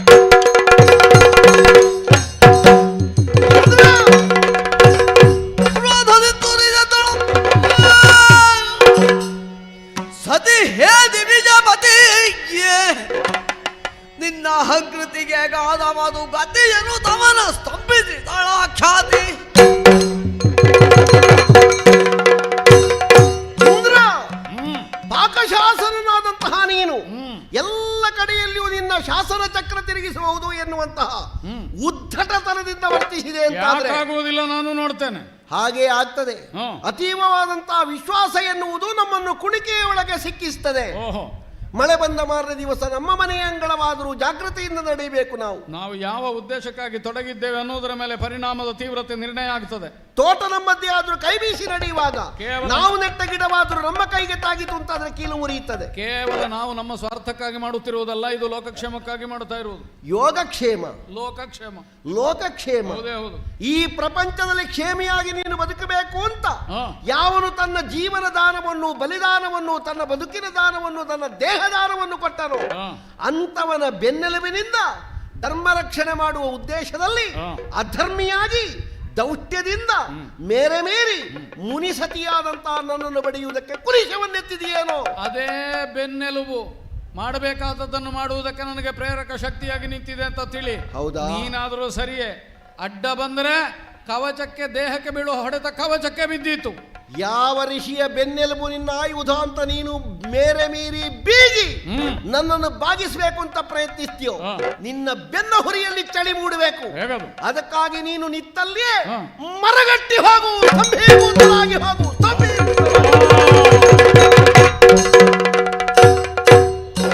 ಮೇದಿನಿಗೆ ಕೀಲಿಸಿತು ಕಾಲ್ಗಳು, ಕೈದು ಕೈದಪ್ಪಿದುದು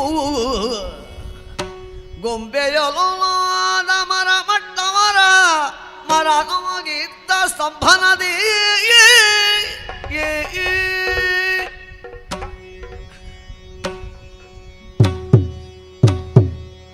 ಆಲಿಸಿದನು ಕೃಪಾಳು, ಆಲಿಸಿದನು ಕೃಪಾಳು ಮುಂಬಹ ಕಾಲಕರ್ಮ ಸ್ಥಿತಿಯ ಗತಿಗಿದು. ಮುಂಬಹ ಕಾಲಕರ್ಮ ಸ್ಥಿತಿಯ ಗತಿಗಿದು.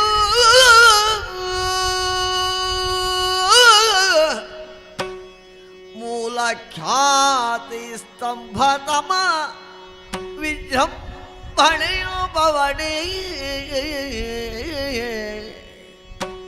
ಮೂಲ ಖ್ಯಾತಿ ಸ್ತಂಭತಮ ವಿಜೃಂಭಣೆಯು ಬವಣೆಯೇ ಓಲೈಸಲಿದೆ ಭೃಗು ಕುಮಾರನ ಮೇಳದಲ್ಲಿ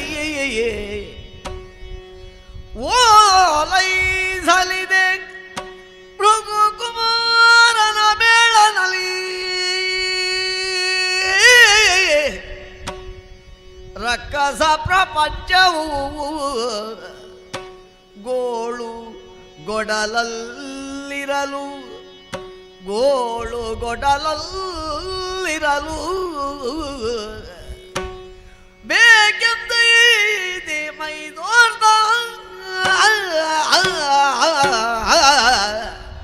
ಆಲಿಸಿದನು ಕೃಪಾಳು ಮುಂಬಹ ಕಾಲ ಕರ್ಮ ಸ್ಥಿತಿಯ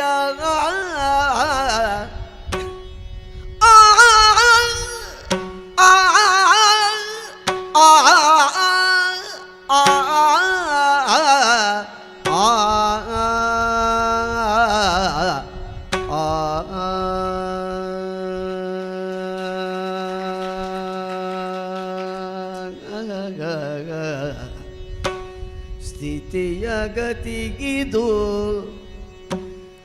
ಆಲಿಸಿದನು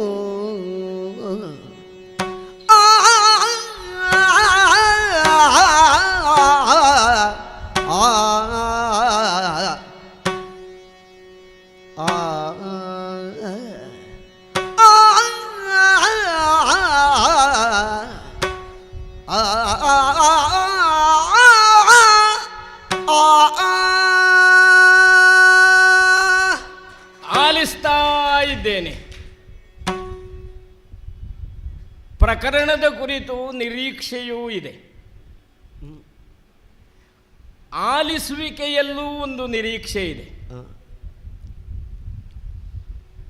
ಪ್ರಕರಣ ಮುಂದಿನ ಯಾವುದೋ ಘಟನಾವಳಿಗಳಿಗೆ ಮೂಲ ಸ್ತಂಭದ ಹಾಗೆ ಇದೆ. ಮೂರು ಲೋಕಗಳ ವ್ಯವಸ್ಥೆಗೆ ಮೂಲ ಸ್ತಂಭವಾಗಿರುವ ದೇವೇಂದ್ರ ಸ್ತಂಭಿಸಲ್ಪಟ್ಟಿದ್ದಾನೆ. ಬೃಹಸ್ಪತ್ಯಾಚಾರ್ಯರು ಸ್ತೋತ್ರ ಮಾಡ್ತಾ ಇದ್ದಾರೆ. ಇದು ಕೇವಲ ಹಸ್ತಸ್ತಂಭನ ಮಾತ್ರ ಅಲ್ಲ, ವ್ಯಾಪ್ತಿಯ ಅತೀತವಾದದ್ದು ಭಗವತ್ ಶಕ್ತಿ ಮಾತ್ರ. ತದಧೀನವಾದಂತಹ ಎಲ್ಲ ಶಕ್ತಿಗಳು ತಮ್ಮ ತಮ್ಮ ವ್ಯಾಪ್ತಿಯ ಒಳಗಡೆ ವ್ಯವಹರಿಸುವುದು ಲೋಕಧರ್ಮ. ಲೋಕಧರ್ಮಕ್ಕೆ ವ್ಯತಿರಿಕ್ತವಾದುದು ಸಂಪೂರ್ಣವಾಗಿ ಆಲೋಚಿಸಿದರೆ ಪೂರ್ಣವಾಗಿ ಆಕ್ಷೇಪಿಸುವ ಹಾಗೆ ಇಲ್ಲ. ಯಾಕೆ ಅಂದರೆ ಇದೊಂದು ಅಂಕುರಾರೋಪಣೆ ಇದ್ದ ಹಾಗೆ. ಆದ್ದರಿಂದಲೇ ಆಲೋಚಿಸ್ತಾ ಆಲಿಸ್ತಾ ಬಂದೆ. ಶಕ್ತಿತ್ರಯಾಧಿಷ್ಠಾನವಾದಂತಹ ಮೂರ್ತಿತ್ರಯರ ಅನುಗ್ರಹದಿಂದ ದೇವೇಂದ್ರ ಕಾರ್ಯಪ್ರವೃತ್ತನಾಗುವವ. ಈ ಲೋಕಗಳ ವ್ಯವಹಾರಕ್ಕೆ ಅವ ಬೇಕು. ಅವನಿಲ್ಲದೇ ಇದ್ದರೆ ಲೋಕ ವ್ಯವಹಾರ ಸಸೂತ್ರವಾಗಿ ಸುಸೂತ್ರವಾಗಿ ನಡೆಯುವುದಿಲ್ಲ. ಲೋಕ ಸರಿಯಾಗಿರಬೇಕಾದ್ರೆ ಕಾಲಕಾಲಕ್ಕೆ ಮಳೆ ಬರಬೇಕು. ಆ ಮಳೆಯನ್ನು ಕೊಡುವವ ದೇವೇಂದ್ರ. ಯಾಕೆ ಅಂದರೆ ಮೇಘಗಳು ಅವನ ಆತ್ಮಶಕ್ತಿಗಳು. ಅವನ ಆತ್ಮಶಕ್ತಿಯೇ ಮೇಘಗಳಾಗಿ ವರ್ಷವಾಗಿ ವರ್ಷಿಸುವುದು. ಅದೊಂದು ಲೋಕಕ್ಕೆ ಇದ್ದರೆ ಮಾತ್ರ ಬೆಳೆಯಿಂದ ಕಳೆ, ಇಳೆಯ ಅಸ್ತಿತ್ವ. ಅಷ್ಟು ಮಾತ್ರ ಅಲ್ಲ, ವ್ಯಾವಹಾರಿಕವಾಗಿ ನೋಡಿದ ಹಾಗೆ ಇಂದ್ರನನ್ನು ಅರ್ಥೈಸಿಕೊಳ್ಳುವ ಹಾಗೆ ಇಲ್ಲ. ಪೂರ್ವ ಕಥೆಗಳಲ್ಲೋ ಪೂರ್ವ ವಿಚಾರಗಳಲ್ಲೋ ಕಾಣಸಿಗುವ ದೇವೇಂದ್ರನನ್ನು ಇದಮಿತ್ತಂ ಅಂತ ನಿರ್ಣಯಿಸುವ ಹಾಗೂ ಇಲ್ಲ. ಯಾಕೆಂದರೆ ಇದೇ ಇಂದ್ರನಿಗೆ ವೇದ ಪ್ರತಿಪಾದ್ಯತ್ವವೂ ಇದೆ. ಆದ್ದರಿಂದ ಅದನ್ನು ವ್ಯವಹಾರವನ್ನು ಸಮನ್ವಯ ಮಾಡಿಯೇ ಆ ಶಕ್ತಿಯನ್ನು ನಾವು ವಿಮರ್ಶಿಸಬೇಕು. ಅವನನ್ನು ಅತಿಕ್ರಮಿಸುವ ಶಕ್ತಿ ಇದ್ದರೂ ಭೂಲೋಕದವರಿಗೆ ಅತಿಕ್ರಮಿಸಕೂಡದು. ಅತಿಕ್ರಮಣ ಎನ್ನುವುದು ಆಕ್ಷೇಪಾರ್ಹವಾಗುತ್ತದೆ. ಈಗ ಅಂತೂ ಸ್ತುತಿ ಮಾಡುತ್ತಾ ಇದ್ದಾರೆ, ಆಚಾರ್ಯರು ಮಾಡುತ್ತಾ ಇದ್ದಾರೆ. ಏನೇ ಆಗಲಿ, ಸ್ತುತಿ ಪ್ರಿಯನಾದಂತಹ ನಾನು ನನ್ನನ್ನೇ ಸ್ತುತಿ ಮಾಡುವುದು ನಾರಾಯಣ ನಾರಾಯಣ ಅಂತ ನೇರವಾಗಿ ಆ ಕ್ಷೇತ್ರಕ್ಕೆ ಭೃಗು ಮಹರ್ಷಿಯ ಆಶ್ರಮಕ್ಕೆ ಹೋಗಿ ಪ್ರಕಟನಾಗಿದ್ದೇನೆ.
ಬಂದ ತಕ್ಷಣವೇ ಬೃಹಸ್ಪತಿಗಳು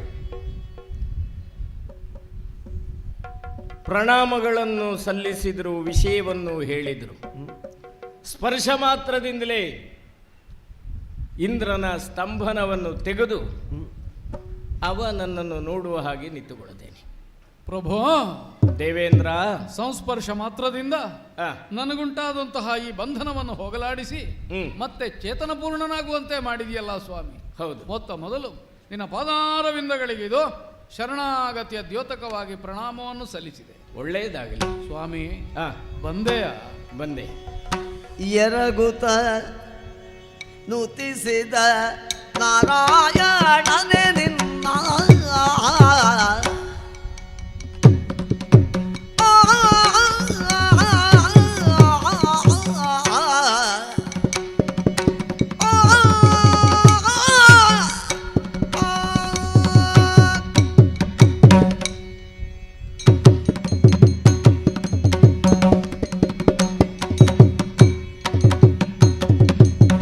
ಎರಗುತ ನುತಿಸಿದ ನಾರಾಯಣನೇ ನಿನ್ನ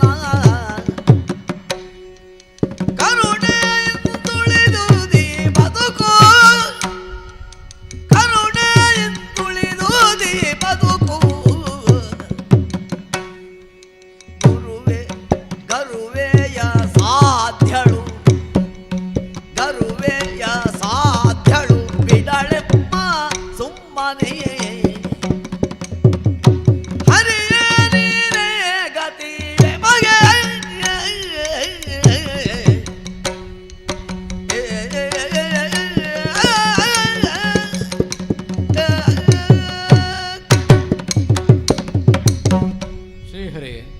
ದೇವೇಂದ್ರ, ನಿನ್ನ ಹಸ್ತಕನಾಗಿ ಲೋಕದಲ್ಲಿ ಯಾವುದು ಹೇಗಿರಬೇಕು ಅದನ್ನು ನಿರ್ಣಯಿಸ್ತಾ ವ್ಯವಸ್ಥೆಯನ್ನು ಕಾಯುವ ಕೆಲಸವನ್ನೇ ಮಾಡ್ತಾ ಇದ್ದವ. ಆದರೆ ನಿನಗೆ ಎಲ್ಲವನ್ನೂ ತಿಳಿಯಬಲ್ಲ ನಿನಗೆ ನಾನು ನಡೆದದ್ದೇನು ಎನ್ನುವುದನ್ನು ವಿಸ್ತರಿಸಬೇಕಾದ ಅಗತ್ಯ ಏನೂ ಇಲ್ಲ. ಅಗತ್ಯ ಇಲ್ಲ. ಆದರೂ ತಮಾಸುರನೇ ಕಾರಣವಾಗಿ ಈ ಋಷ್ಯಾಶ್ರಮವನ್ನು ನಾನು ಸಾಯುಧನಾಗಿ ಪ್ರವೇಶ ಮಾಡಬೇಕಾದ ಅನಿವಾರ್ಯ ಬಂತು. ಆಚಾರ್ಯ ಬೃಹಸ್ಪತಿಗಳ ಮಾತಿನಂತೆ ದುಷ್ಟರನ್ನು ಶಿಕ್ಷಿಸುವುದಕ್ಕೆ ಮುಂದಾದಾಗ ಪ್ರತಿಬಂಧಕವೂ ಬಂತು. ಬಂದದ್ದು ಮುನಿಪತ್ನಿಯಾದ ಖ್ಯಾತಿಯ ದೆಸೆಯಿಂದಲಾಗಿ. ಏನು ಶಕ್ತಿಯೋ ನನಗೆ ಗೊತ್ತಿಲ್ಲ, ನನ್ನನ್ನು ಸ್ತಂಭನಗೊಳಿಸಿ ಬಿಟ್ಲು. ನಾನೇನನ್ನು ಮಾಡುವುದಕ್ಕೆ ಉಜ್ಜಿಗಿಸಿದನು ಹ. ಅದರಲ್ಲಿ ದೋಷವೋ ಹ್ಮ್. ಅಲ್ಲ ನನ್ನ ಸಾಮರ್ಥ್ಯದಲ್ಲೇ ಲೋಪವೋ ಹ. ಅಲ್ಲ ನಿನ್ನ ಕಾರುಣ್ಯವೇ ನನಗಿಲ್ಲದೆ ಹೋಯಿತೋ ಹ. ಏನು ಕಾರಣವಾಗಿ ಹೀಗಾಯಿತು ಅಂತ ಅರಿಯುವುದಕ್ಕೆ ಹ. ನನ್ನ ಬೌದ್ಧಿಕವಾದ ಸ್ಥಿತಿ ಸಾಕಾಗುವುದಿಲ್ಲ ಹ. ಪ್ರಭು. ಹ್ಮ್. ಈಗಲೂ ಹ. ಅಂತರಂಗದಲ್ಲಿ ಅವಳ ಕುರಿತಾದ ಭೀತಿ ನನಗುಂಟು. ಹ. ತಪಸ್ವಿನಿಯೋ ನನಗೊತ್ತಿಲ್ಲ, ಹ್ಮ್. ಶಕ್ತಳಂತೂ ಹೌದು. ಹ್ಮ್. ಮೇಲಾಗಿ ಗರುವೆ ಹ್ಮ್. ಗರ್ಭಿಷ್ಠಳಾಗಿದ್ದಾಳೆ. ಹ. ಗರ್ವೆ ಅಸಾಧ್ಯಳು.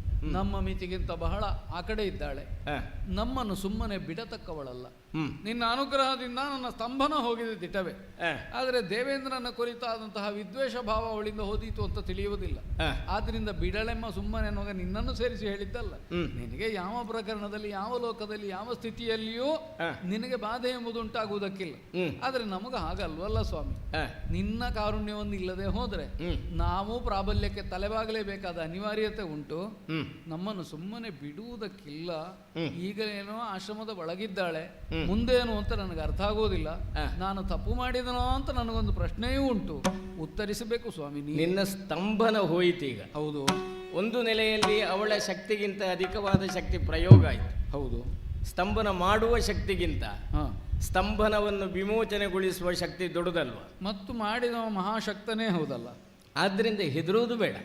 ಅಲ್ಲ, ನಿನ್ನ ಕುರಿತಲ್ಲ, ನಮ್ಮ ಅಲ್ಲ, ಕುರಿತು. ಅವಳ ಕುರಿತು ನೀನು ಇನ್ನು ಹೆದರುವುದು ಬೇಡ. ಹಾ.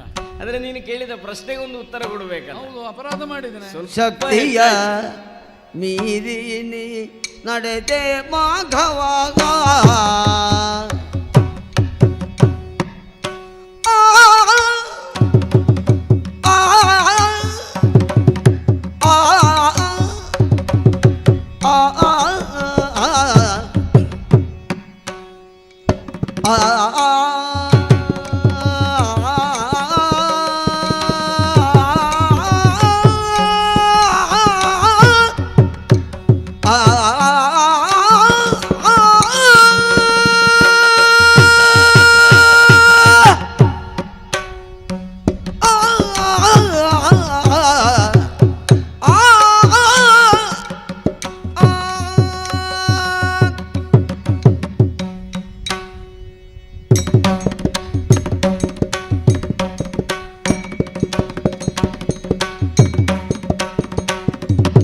ಶಕ್ತಿಯ ಮೀರಿ ನಡೆದೆ ಮಾಘವಾಗ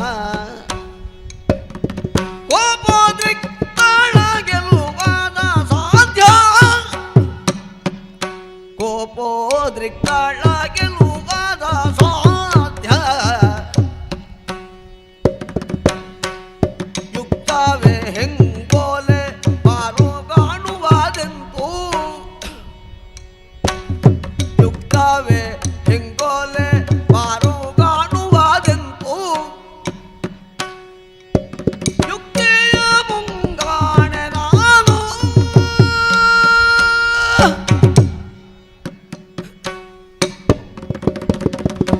ಶಕ್ತಿಯ ಮೀರಿ ನಡೆದೆ ಮಾಘವ ಕೋಪದಿತ್ತಳ ಗೆಲುವಾದ ಸಾಧ್ಯ ಆ ಆ ಆ ಆ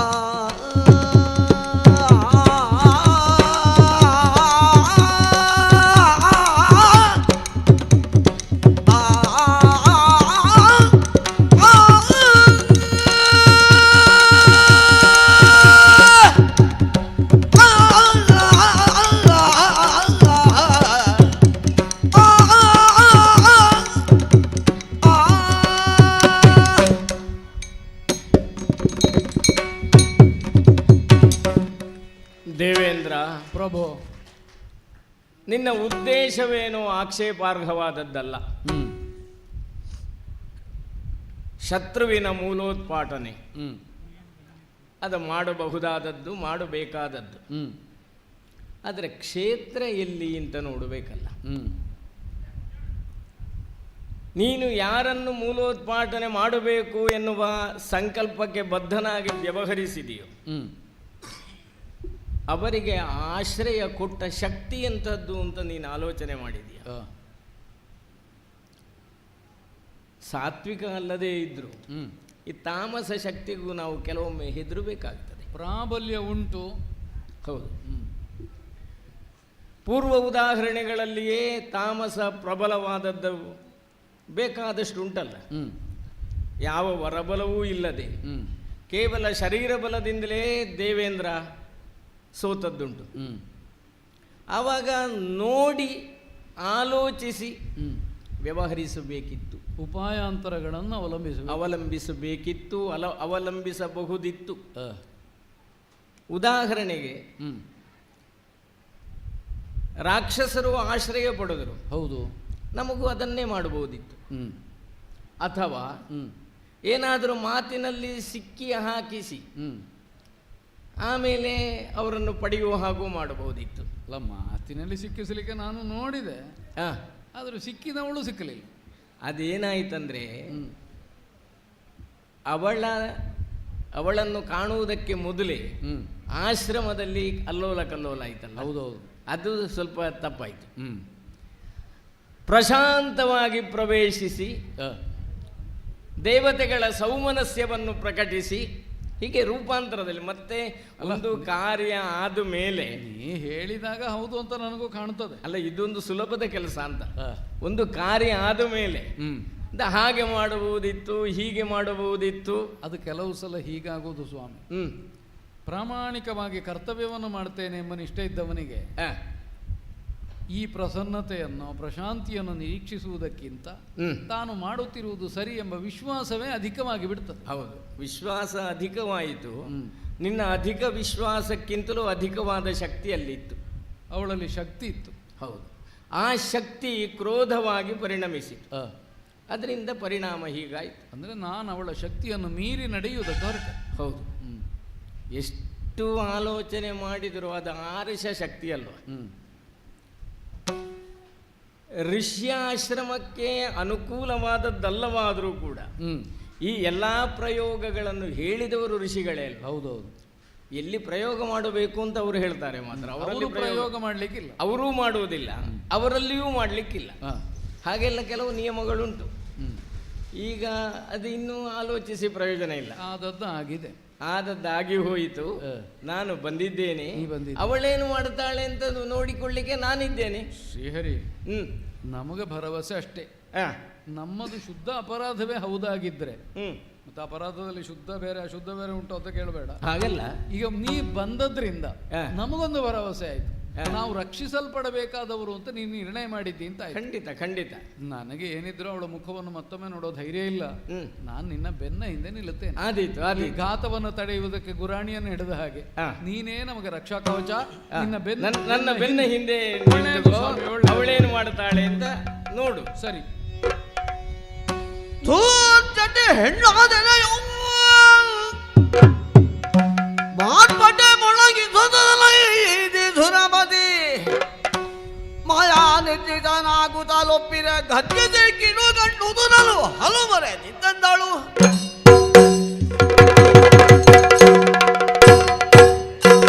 ಏನೆಲ್ಲ ವಿದ್ಯಮಾನ ಅಂತ ನೋಡ್ತಾ ಇದ್ದೆ. ಇಂದ್ರನನ್ನು ಸ್ತಂಭನಗೊಳಿಸಿದ್ದೆ. ಅವನ ಗರ್ವ ಒಮ್ಮೆಲೆ ಸ್ತಂಭಿಸಲ್ಪಟ್ಟಾಗ ಮೊದಲಿನಂತೆ ಯಥಾವಿಧಿಯಂತೆ ನಡೆಯುತ್ತಾ ಇತ್ತು ಆಶ್ರಮ. ಆದ್ರೆ ಏನಾಯಿತು? ನೋಡ್ತಾ ನೋಡ್ತಾ ಇದ್ದಂತೆ ಇಂದ್ರನ ಸ್ತಂಭನ ಕಳಚಿ ಹೋಯ್ತಲ್ಲ. ಇಂದ್ರ ನಿರಾಳನಾಗಿದ್ದಾನೆ. ಹಾಗಾದ್ರೆ ಸ್ತಂಭಿಸಿದ ನನ್ನ ವಿಧಿ ಏನು? ಸ್ತಂಭನವನ್ನು ಕಳಚಿದವನ ವಿಧಿ ಏನು? ಬಂದು ನಮ್ಮ ಮನೆ ಅಂಗಳದಲ್ಲಿ ನಿಂತವ ಯಾರು? ಸರಿಯಾಗಿ ನಿಲ್ತಿದ್ರೆ ನಾನೇನು ಮಾಡಬೇಕಿತ್ತು ಎನ್ನುವಂತಹ ಪ್ರಜ್ಞೆ ನನಗುಂಟೇ ಉಂಟು. ಹಾಗಾದ್ರೆ ನಮಗೆ ವಿರೋಧಿಯಾಗಿ ದೇವತೆಗಳ ಪಕ್ಷಪಾತಿಯಾಗಿ ಒಬ್ಬ ಬಂದು ನಿಂತಿದ್ದಾನೆ ಅಂತಾದ್ರೆ ಅವನನ್ನು ನಾವು ಮಾನಿಸಬೇಕೆ? ಪುರಸ್ಕರಿಸಬೇಕೆ? ಎಲವ ಹರಿಯೇ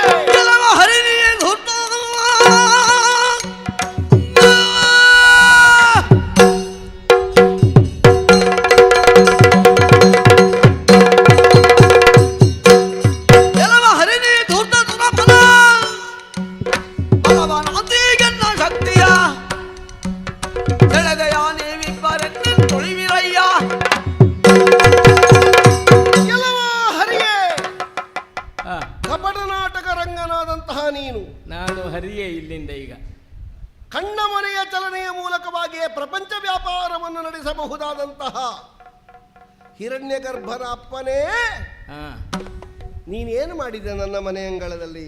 ಏನು ಮಾಡಿದ್ದೇನೆ? ಸುರಪನ ಸ್ತಂಭನವನ್ನಿಳಿಸಿ ಸರಿ. ಅವನನ್ನು ಪ್ರೋತ್ಸಾಹಿಸಿದೆ ತಾನೆ. ಹಾ, ಹಾಗಾದ್ರೆ ಅವ ಯಾವ ಶಿಕ್ಷೆಗೆ ಒಳಗಾಗಿದ್ದಾನೆ, ಯಾಕಾಗಿ ಶಿಕ್ಷಿಸಲ್ಪಟ್ಟಿದ್ದಾನೆ, ಯಾರಿಂದ ಶಿಕ್ಷಿಸಲ್ಪಟ್ಟಿದ್ದಾನೆ ಎನ್ನುವಂತ ವಿವೇಚನೆಯನ್ನು ನೀನು ಮಾಡಲಿಲ್ವೇ? ನೀನು ದೇವೇಂದ್ರನಿಗಿಂತ ದೊಡ್ಡವಳ? ಮುನಿಸತಿಯಾದಂತಹ ನನ್ನನ್ನು ಧಿಕ್ಕರಿಸಿ. ಮುನಿಸತಿ ಇರ್ಲಿ, ದೇವೇಂದ್ರನಿಗಿಂತ ದೊಡ್ಡವಳ? ದೇವೇಂದ್ರನ ದೊಡ್ಡವಳೆ. ಹೇಗೆ?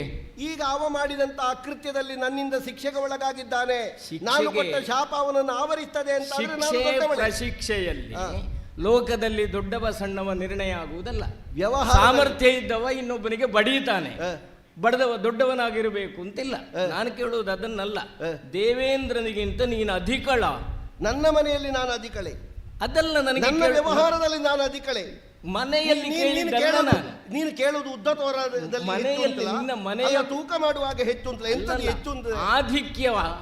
ಈಗ ನಮ್ಮ ಧರ್ಮದಲ್ಲಿ ಋಷಿ ಮುನಿಗಳಲ್ಲಿ ಆಧಿಕ್ಯ ಅವರ ತೂಕದಿಂದಲ. ಋಷಿ ಮುನಿಗಳಾದಂತಹ ನಾವು ಮಾಡುವ ಯಜ್ಞಗಳ ಹವಿಸನ್ನುಣ್ಣುವಂತಹ ಇಂದ್ರ ಒಂದರ್ಥದಲ್ಲಿ ನಮ್ಮ ಅಧೀನದಲ್ಲೇ ಇರುವ ಏನಲ್ಲ.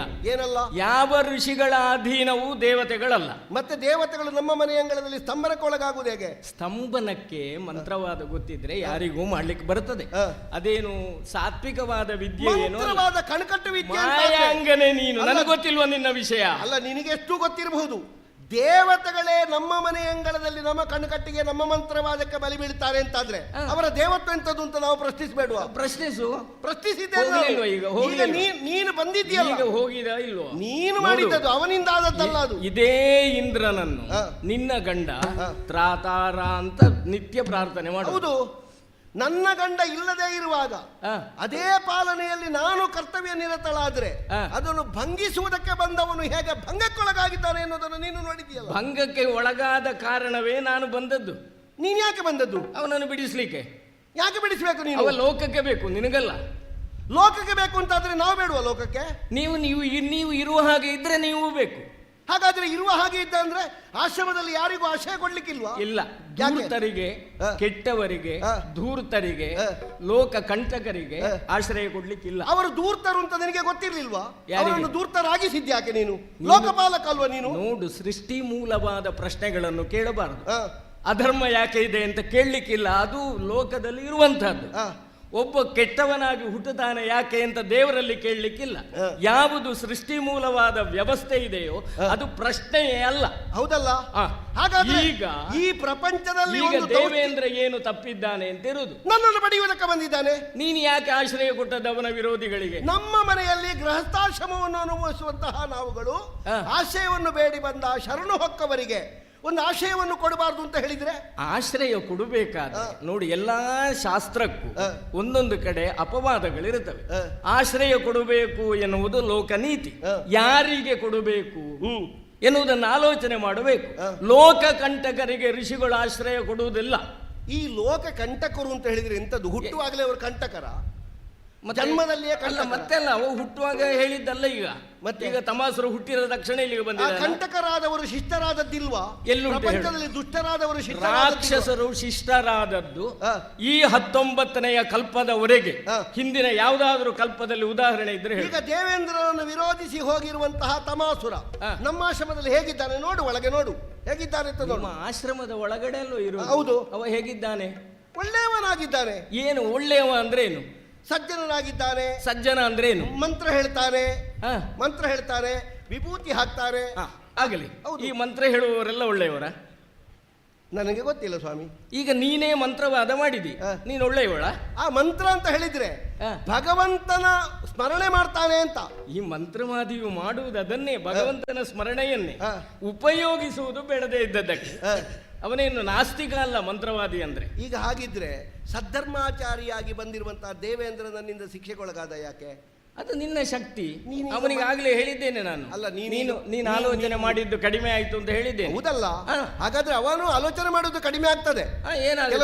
ಏನಾಗದೆ? ದೇವೇಂದ್ರ ಅವ ಆಲೋಚನೆ ಮಾಡುವುದು ಕಡಿಮೆ ಆಗಿದೆ ಎನ್ನುವುದರಿಂದ ನಿನಗೆ ಅಧಿಕಾರ ಬರುವುದಿಲ್ಲ.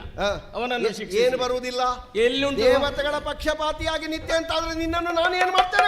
ಏನು ಮಾಡ್ತೇನೆ?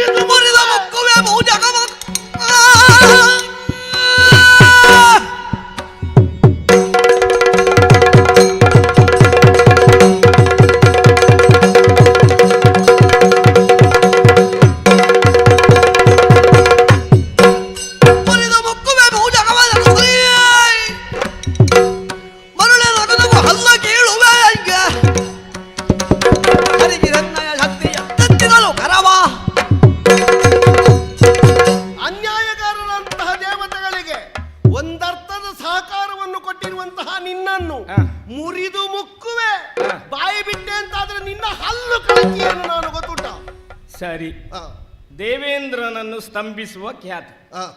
ಹರಿಯನ್ನು ಧೂರ್ತ ಎಂಬುದಾಗಿ ಹೇಳುವ ಖ್ಯಾತಿ, ಹೇಳುವ ಹೇಳಿದ ಖ್ಯಾತಿ. ಭೃಗು ಮಹರ್ಷಿ ಹೆಂಡತಿ ಹೌದಲ್ಲ? ಹೌದು. ನಿನಗೆ ಅನುಮಾನ ಯಾಕೆ? ಅಲ್ಲ, ಇಷ್ಟು ಸಾಕು ಅಂತ, ಇಷ್ಟು ಸಾಕು ಅಂತ. ಭೃಗು ಮಹರ್ಷಿಯ ಧರ್ಮ ಪತ್ನಿಯಾಗಿ ಆ, ವೇದ ಪ್ರತಿಪಾದ್ಯನು, ಆ, ಯಜ್ಞಾರ್ಹನು, ಹವಿರ್ಭೋಜಾರ್ಹನು ಆದಂತಹ ದೇವೇಂದ್ರನನ್ನು ಸ್ತಂಭಿಸಿದರೆ, ಆ.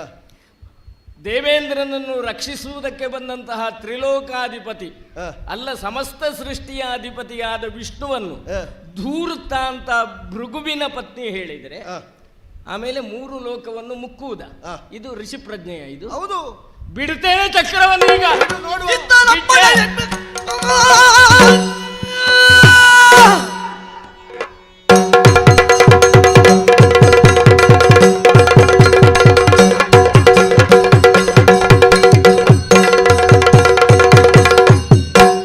ಚಿತ್ತನಪ್ಪಣೆ ಜನ್ಮಿದಾಕ್ಷಣ ರಕ್ತದಳಾದು ದರ್ಶನ ಕತ್ತರಿಸಿಗಡ ಹಲ್ಕೆ ಜೀರಿದ ಉತ್ತಮಾಂಗ. ಶಿಕ್ಷಾರ್ಹತೆ ನಿನ್ನಲ್ಲಿದೆ ಈಗ. ನೀನು ಶಿಕ್ಷಾರ್ಹಳು, ಹೆಚ್ಚು ಆಲೋಚನೆ ಮಾಡುವುದಕ್ಕಿಲ್ಲ. ಸುದರ್ಶನಕ್ಕೆ ಆಜ್ಞೆ ಕೊಟ್ಟಿದ್ದೇನೆ.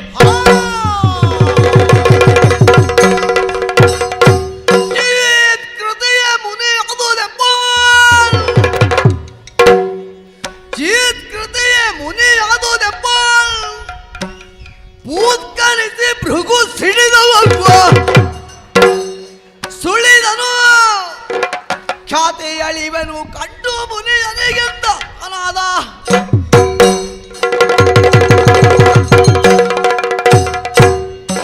ಒಳಗೆ ಅಸಾಧ್ಯವಾದ ಒತ್ತಡ ಹುಟ್ಟಬೇಕು. ಒತ್ತಡ ಹುಟ್ಟಿದ ಕಾರಣದಿಂದಲೇ ಬಹಿರಾವರಣದಲ್ಲಿ ಸ್ಫೋಟ ಸಂಭವಿಸುವುದಕ್ಕೆ ಸಾಧ್ಯ. ಒತ್ತಡ ಹೇಗಿರಬೇಕು? ಸ್ಫೋಟ ಎನ್ನುವುದರ ಪ್ರಭಾವ ಪ್ರಮಾಣವನ್ನು ಲಕ್ಷಿಸಿಯೇ ಇರಬೇಕು. ಮುನಿಯಾಗಿ ನಾನಿದನ್ನು ಆಲೋಚಿಸಿಯೇ ಹೇಳಬೇಕಾಗ್ತದೆ. ಒಳಗಿನ ಚೀತ್ಕೃತಿ ಪದೇ ಪದೇ ಒತ್ತಡವನ್ನುಂಟು ಮಾಡಿದಾಗ, ನೀನು ಬಿಡುಗಡೆ ಹೊಂದಬೇಕು ಅಂತ ಸೂಚನೆಯನ್ನು ಕೊಟ್ಟಾಗ, ಹೊಸತರ ಕಡೆಗೆ ತುಡಿಯಬೇಕು ಎನ್ನುವ ಹಾಗೆಯೇ ನನ್ನನ್ನು ಜಾಗೃತನನ್ನಾಗಿಸಿದಾಗ ಮುನಿಯಾಗುವುದಕ್ಕೆ ಸಾಧ್ಯ ಆಗ್ತದೆ. ಚೀತ್ಕೃತಿಯೇ ಮುನಿಯಾಗುವುದು. ಚಿತ್ತದಲ್ಲಿ ನಿರಪೇಕ್ಷೆ ಹೊಂದಿರಬೇಕು, ಶರೀರದಲ್ಲಿ ನಿರ್ಮೋಹವನ್ನು ಹೊಂದಿರಬೇಕು, ಮನದಲ್ಲಿ ನಿರಹಂಕಾರಿಯಾಗಿರಬೇಕು, ಪ್ರಾಣದಲ್ಲಿ ನಿರ್ಭೀತನಾಗಿರಬೇಕು, ಭಾವದಲ್ಲಿ ಅನುಸಂಧಾನದ ಆಸಕ್ತಿ ಉಳ್ಳವನಾಗಬೇಕು, ಯಾವ ಕಾರಣಕ್ಕೂ ವಿಷಯಾಸಕ್ತಿಯಲ್ಲಿ ಔದಾಸೀನ್ಯವನ್ನು ಹೊಂದಬೇಕು. ಈ ಮೃದು ಮಧುರವಾದ ಮಂದ್ರಸ್ಥಾಯಿಯ ಚೀತ್ಕೃತಿಯೇ ಒಬ್ಬನನ್ನು ಮುನಿಯನ್ನಾಗಿ ಪ್ರಪಂಚದಲ್ಲಿ ಸ್ಥಾಪನೆ ಮಾಡ್ತದೆ. ಭೃಗು ನನ್ನ ಕುರಿತಾಗಿ ನಾನು ಹೇಳಿಕೊಳ್ಳುವುದಕ್ಕಿಲ್ಲ. ಪ್ರಪಂಚ ನನ್ನ ಕುರಿತಾಗಿ ಹೇಳಿ ಮುಗಿಸಿದ ಮೇಲೂ ಮುಗಿಯದ ಸಶೇಷವಾದ ವಿಶೇಷ ಸಂಗತಿಗಳು ಅನೇಕ ಇದ್ದಾವೆ. ಆದ್ದರಿಂದಲೇ ಭೃಗು ಅಂದರೆ ಭೃಗುವೆ. ಅದನ್ನು ದಾಟಿದ ಅದರ ಒಳಗಿರೋ ಮಿತಿ ಮತ್ತು ಸಾಧ್ಯತೆಗಳ ವಿಚಾರದಲ್ಲಿ ಭೃಗುವನ್ನು ಕಟ್ಟಿಹಾಕುವುದಕ್ಕೆ ಸಾಧ್ಯ ಇಲ್ಲ. ವಿಸ್ತಾರವಾದ ವ್ಯಾಪ್ತಿಯನ್ನು ಹೊಂದಿದ್ದೇನೆ. ಈ ಕಾಲದಲ್ಲಿ ಯಜ್ಞ ಸಂಬಂಧವಾದ ಪ್ರಕ್ರಿಯೆಗಾಗಿ ಹೊರಗೆ ಬಂದಿದ್ದೇನೆ. ಆಶ್ರಮದ ವಿಚಾರದಲ್ಲಿ ಸದಾಕಾಲ ವ್ಯಸ್ತಳಾಗಿರುವ ಹಾಗೆ ಧರ್ಮಪತ್ನಿಯಾದಂಥ ಖ್ಯಾತಿಗೆ ನಿರ್ದೇಶವನ್ನು ಕೊಟ್ಟಿದ್ದೇನೆ. ಚೀತ್ಕೃತಿ ಎನ್ನುವುದು ಒಳಗಿದ್ದದ್ದರಿಂದ ನಾನು ಮುನಿಯಾದೆನಲ್ಲ. ಯಜ್ಞದ ಕಾರ್ಯಕ್ರಮವನ್ನು ಸುಸಾಂಗವಾಗಿ ಮುಗಿಸಿ ಎಲ್ಲರನ್ನು ಹಾರ್ದವಾಗಿ ಬೀಳ್ಕೊಟ್ಟು ಅವರೆಲ್ಲರ ಮಮತೆಯ ವಿಶೇಷವಾದಂಥ ಕೊಡುಗೆಗಳನ್ನು ಸ್ವೀಕರಿಸಿ ಆಶ್ರಮದ ಕಡೆಗೆ ಮುಖ ಮಾಡಿ ನಿಂತಿದ್ದೇನೆ. ಈಗ ಚೀತ್ಕೃತಿಯ ಸ್ವರೂಪವೇ ಬದಲಾಗಿದೆ. ನನ್ನ ದೇಹದ ಒಳಗೆ ಅದು ವಿಶೇಷವಾದ ಸ್ವರೂಪದಿಂದ ಆವಾಹನೆಯಾಗಿದೆ. ಯಾಕೋ ಮೈಯಲ್ಲೆಲ್ಲ ತಾಮಸದ ಭಾವ, ಸತ್ವ ರಜ ತಮಗಳ ವ್ಯತ್ಯಾಸವನ್ನು ತ್ರಿಸ್ತರೀಯವಾಗಿ ತಿಳಿಯದವನಲ್ವಲ್ಲ ನಾನು. ಒಂದನ್ನು ಒಂದರಿಂದ ವಿಭಜಿಸಿ ನಿಲ್ಲಬಲ್ಲೆ, ಒಂದರಿಂದ ಒಂದನ್ನು ವಿಭಜಿಸಿ ನಿಲ್ಲಿಸಬಲ್ಲೆ. ಅವು ಎರಡರ ನಡುವೆ ಮೂರು ತಾಕದ ಹಾಗೆ ಸ್ಥಿತಪ್ರಜ್ಞನಾಗಿ ನಿರ್ವಿಕಾರ ಚಿತ್ತನಾಗಿ ಉಳಿಯಬಲ್ಲೆ. ಹಾಗಾದರೆ ಈಗೊಂದು ಚೀತ್ಕಾರದ ಭಾವ ಯಾಕೆ ನನ್ನ ಶರೀರದೊಳಗೆ ನುಸುಳಿತು? ಯಾಕೆ ವಿಶೇಷವಾಗಿ ಅಪಶಕುನ ಎನ್ನುವುದರ ಭಾವವೊಂದು ನನ್ನಲ್ಲಿ ಸ್ಫುರಣೆ ಆಗ್ತದೆ? ಏನು ಸಂಭವಿಸಿರಬಹುದು? ಯಾಕೋ ಮನದೊಳಗೆ ಕಸಿವಿಸಿ ನನ್ನ ಚಿತ್ತದಲ್ಲಿ ಒಂದು ಕ್ಷೋಭೆ, ಹೃದಯದ ಸಮುದ್ರದ ಒಳಗೆ ಉಂಟಾದಂತಹ ಆ ವಿಶೇಷವಾದ ತುಮುಲದ ತರಂಗಗಳು ಹೊರಬರುವುದಕ್ಕೆ ಪ್ರಯತ್ನಿಸುತ್ತಾ ಇದ್ದಾವೆ. ಘಟಸ್ಫೋಟಕ್ಕೆ ಹೇತುಕಾರಕವಾದಂತಹ ಸನ್ನದ್ಧ ಸ್ಥಿತಿಯಲ್ಲಿದ್ದಾವೆ. ಹಾಗಾದರೆ ಏನೋ ಒಂದು ಆಗಬಾರದ್ದು ಘಟಿಸಿದೆ ಅಂತಾಯಿತು. ಲಘು ಬಗೆಯಿಂದ ನೇರವಾಗಿ ಆಶ್ರಮದ ಕಡೆಗೆ ಬಂದ್ರೆ ಏನು ಆಶ್ಚರ್ಯ ಇದು. ಆಶ್ರಮ ಮೊದಲಿನ ಹಾಗಿಲ್ಲ. ಪ್ರಶಾಂತವಾದಂಥ ವಾತಾವರಣ ಇಲ್ಲಿ ನೆಲೆಗೊಂಡಿತ್ತು. ಅದು ಸ್ಥಾಯಿಯಾಗಿ ಉಳಿಯಬೇಕಾದುದು ಅಪೇಕ್ಷಣೀಯ ಮತ್ತು ಸಾಧುವೇ ಆಗಿತ್ತು. ಆದರೆ ಈಗ ಪರಿಸರ ಮೊದಲಿನ ಹಾಗಿಲ್ಲ. ಯಾವುದೋ ಬಾಯಿಯ ಪ್ರಯೋಗವೊಂದರ ಪ್ರಭಾವಕ್ಕೆ ಒಳಗಾಗಿ ಅದು ಅಸ್ತವ್ಯಸ್ತಗೊಂಡ ಹಾಗೆ ನನ್ನ ದೃಗ್ಗೋಚರವಾದಂತಹ ಸಾಕ್ಷಿ ಸಮೇತವಾಗಿ ನಿರೂಪಿತವಾದ ಹಂತಕ್ಕೆ ನಾನು ಬಂದುಬಿಟ್ಟಿದ್ದೇನೆ. ಹಾಗಾದರೆ ಇದು ಯಾಕಾಯಿತು, ಹೇಗಾಯಿತು? ಓ ಕಾಣಬಾರದೆ ನಮ್ಮ ಆಶ್ರಮದ ಒಳಗೆ ಅಗಾಧವಾದಂಥ ವ್ಯಾಪ್ತಿಯುಳ್ಳ ಹೆಜ್ಜೆಯ ಗುರುತುಗಳು. ಹಾಗಾದರೆ ಸಾಧಾರಣವಾದಂಥ ದೇಹದವರು ಮಾತ್ರ ಇದ್ದಂತಹ ವಟುಗಳು ಮುನಿಗಳು ಮಾತ್ರ ಬದುಕುತ್ತಿದ್ದಂಥ ಆಶ್ರಮದಲ್ಲಿ ಇಂತಹ ಅಗಾಧವಾದಂಥ ಸ್ತಂಭವೊಂದನ್ನು ಊರಿದರೆ ಉಂಟಾಗಬಹುದಾದ ಗಜಪಾದ ಆಕೃತಿಯಂತಹ ಚಿಹ್ನೆ ಯಾಕೆ ಮೂಡಿತು? ಹಾಗಾದರೆ ಅಪರಿಚಿತರು ಇಲ್ಲಿಗೆ ಪ್ರವೇಶ ಮಾಡಿದರೆ, ಏನಾದರೂ ಗಂಡಾಂತರಕಾರಿಯಾದ ಪ್ರಕ್ರಿಯೆಯಲ್ಲಿ ತೊಡಗಿಕೊಂಡ್ರೆ, ಅನಾಹುತವನ್ನು ಸೃಷ್ಟಿಸಿದರೆ, ಹೀಗೆನ್ನುವ ಗಾಬರಿ ನನ್ನೊಳಗೆ ಸೃಷ್ಟಿಯಾಗಿದೆ. ಹೊರಗೆ ಬಂದು ನೋಡ್ತೇನೆ, ನಾವು ನಳನಳಿಸುತ್ತಿದ್ದ ನಂದನ ವನವನ್ನು ನಾಚಿಸುವ ಹಾಗಿದ್ದ ನಮ್ಮ ಪುಷ್ಪೋದ್ಯಾನ ನಾಶವಾಗಿ ಹೋಗಿದೆ. ಯಾಕೋ ಯಾವುದೋ ನಡೆಯಬಾರದಂಥ ಕೋಲಾಹಲ ನಡೆದುದರ ಪ್ರಮೇಯದಿಂದ ಬಾಡಿ ಬಸವಳಿದು ನಿಲ್ಲುವುದಕ್ಕೆ ಸಾಧ್ಯವೇ ಇಲ್ಲದ, ಸದಾಕಾಲ ಮಳೆಯ ಆಶ್ರಯ ಇಲ್ಲದೆ ಹೂ ಬಿಡಬಹುದಾದಂಥ ಸೌಗಂಧವನ್ನ ಮೂಲಕವಾಗಿ ಉಳಿದವರನ್ನು ಆಕರ್ಷಿಸಬಹುದಾದ ಸುಮೋದ್ಯಾನ ಹಾಳಾಗಿ ಹೋಗಿದೆ. ಇಂಥ ವಿಪರೀತ ಯಾಕಾಯಿತು? ಈ ಅಪಶಕುನದ ಈ ಸ್ಥಿತಿ, ಈ ಸ್ವಾಗತ ನನ್ನ ಪಾಲಿಗೆ ಯಾಕೆ ಒಟ್ಟುಗಳು ಹೊರಗೆ ಬರುವುದಿಲ್ಲ? ಇದ್ದವರೆಲ್ಲ ಗಾಬರಿಯಿಂದ ಅಲ್ಲಲ್ಲಿ ಅವಚ್ಚಿಕೊಂಡು ನಿಂತಿದ್ದಾರೆ. ನನ್ನನ್ನು ಮೊದಲಿನ ಹಾಗೆ ಪ್ರೇಮದಿಂದ ಸ್ವಾಗತ ಮಾಡುವುದಿಲ್ಲ.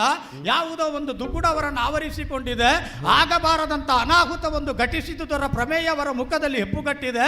ನಾನೀಗ ವಿಚಾರಿಸಬೇಕಾದುದು ಖ್ಯಾತಿಯನ್ನು. ಒಮ್ಮೆ ಅವಳಲ್ಲಿ ಕೇಳಬೇಕು, ಈ ಬದಲಾವಣೆಗೆ ಏನು ಕಾರಣ? ಹೀಗೆ ಮುಂದೆ ಬಂದು ನೋಡಿದ್ರೆ ಏನು ನೋಡ್ತಾ ಇದ್ದೇನೆ ನಾನು? ನನ್ನ ಪ್ರಿಯ ಮಡದಿಯಾದಂಥ ಖ್ಯಾತಿ ರುಂಡ ಮುಂಡಗಳು ಛೇದಗೊಂಡ ಸ್ಥಿತಿಯಲ್ಲಿ ಬಿದ್ದಿದ್ದಾಳೆ. ಅವಳ ಮೈಯಿಂದ ಧಾರಾಕಾರವಾಗಿ ರಕ್ತ ಸುರಿದಿದೆ. ಇದು ಯಾರಿಂದ ಸಂಭವಿಸಿತು ಅಂತ ಯೋಚನೆ ಮಾಡಿದ್ರೆ, ನೀನಾ? ಸುಡು ಸುಡು ಸುಡು ಸುಡು ಹರಿ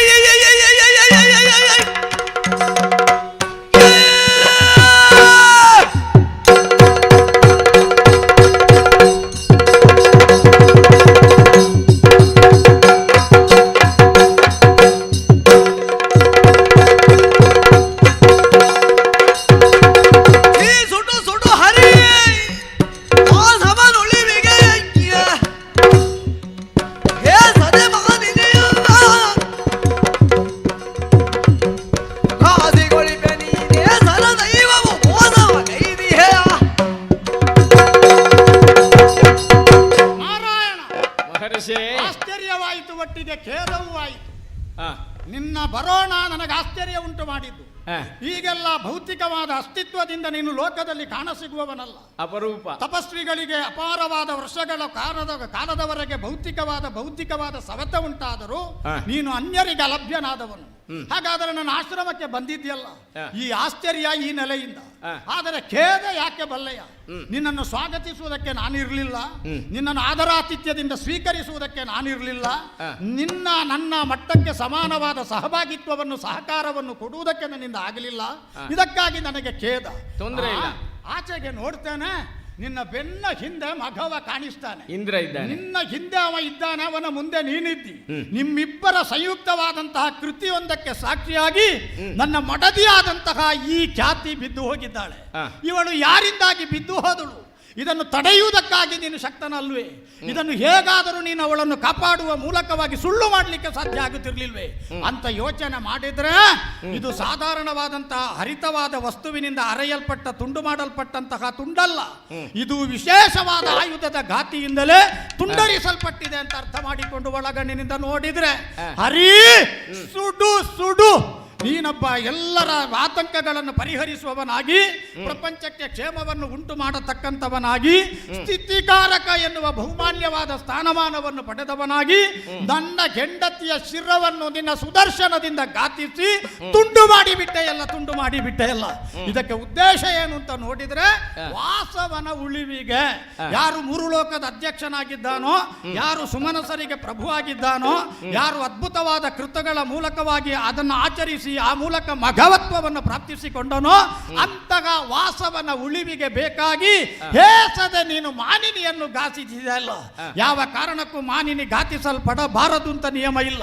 ಯಾರು ದುಷ್ಟತನವನ್ನು ಜೀವನದಲ್ಲಿ ಅಳವಡಿಸಿಕೊಳ್ತಾರೋ, ಶೀಲ ಎನ್ನುವುದು ಹಾಳಾಗುವ ಹಾಗೆ ವ್ಯವಹರಿಸ್ತಾರೋ, ಲೋಕಕಂಟಕರಾಗಿ ಪ್ರವರ್ತಿಸ್ತಾರೋ ಅಂತಹ ಹೆಣ್ಣು ಮಕ್ಕಳು ಒದ್ಯರೇ ಇದ್ದಾರೆ. ಅದಕ್ಕೇನು ಬೇರೆ ಅಡ್ಡಿ ಆತಂಕಗಳನ್ನು ನಾವು ವಿಧಿಸಬೇಕಾಗಿಲ್ಲ. ಆದರೆ ಭೃಗುವಿನ ಪತ್ನಿಯಾಗಿ ಧರ್ಮ ಅರ್ಥ ಕಾಮಗಳಲ್ಲಿ ಮೀರದ ಹಾಗೆ ನಾನು ನಿನ್ನನ್ನು ಬದುಕು ಕೊಟ್ಟು ನಿನ್ನನ್ನು ಸಾಕುತ್ತೇನೆ ಅಂತ ಭರವಸೆ ಕೊಟ್ಟವನಾಗಿ ಆ ಭರವಸೆ ಸುಳ್ಳಾಗದ ಹಾಗೆ ಇತಿಮಿತಿಯಿಂದ ಬದುಕಿ ಪರಮಸಾಧ್ವಿಯಾಗಿ ನನ್ನ ಜೊತೆಗೆ ಸಹಕರಿಸಿದಂತ ನನ್ನ ಮಡದಿಯನ್ನು ಇವತ್ತು ನೀನು ಕುತ್ತಿಗೆ ತುಂಡರಿಸಿದ್ದು ವಾಸವನ ಉಳಿವಿಗೆ ಬೇಕಾಗಿ.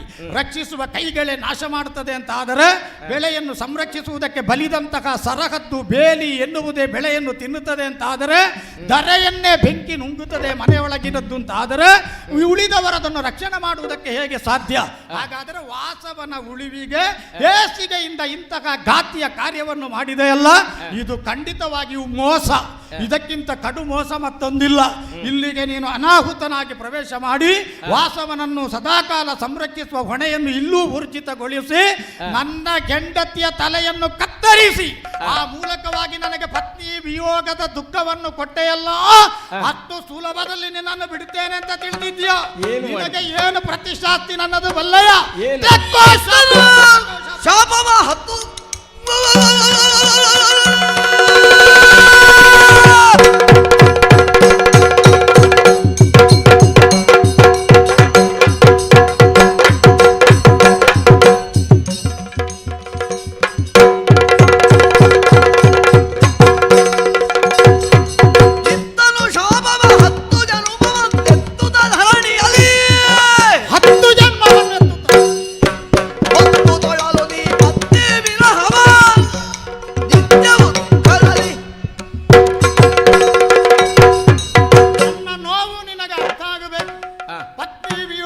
ಪರಿತಪ್ತವಾದ ನನ್ನ ಮನಸ್ಸಿನ ತುಮುಲ ನಿನಗೆ ಅರ್ಥ ಆಗಬೇಕು.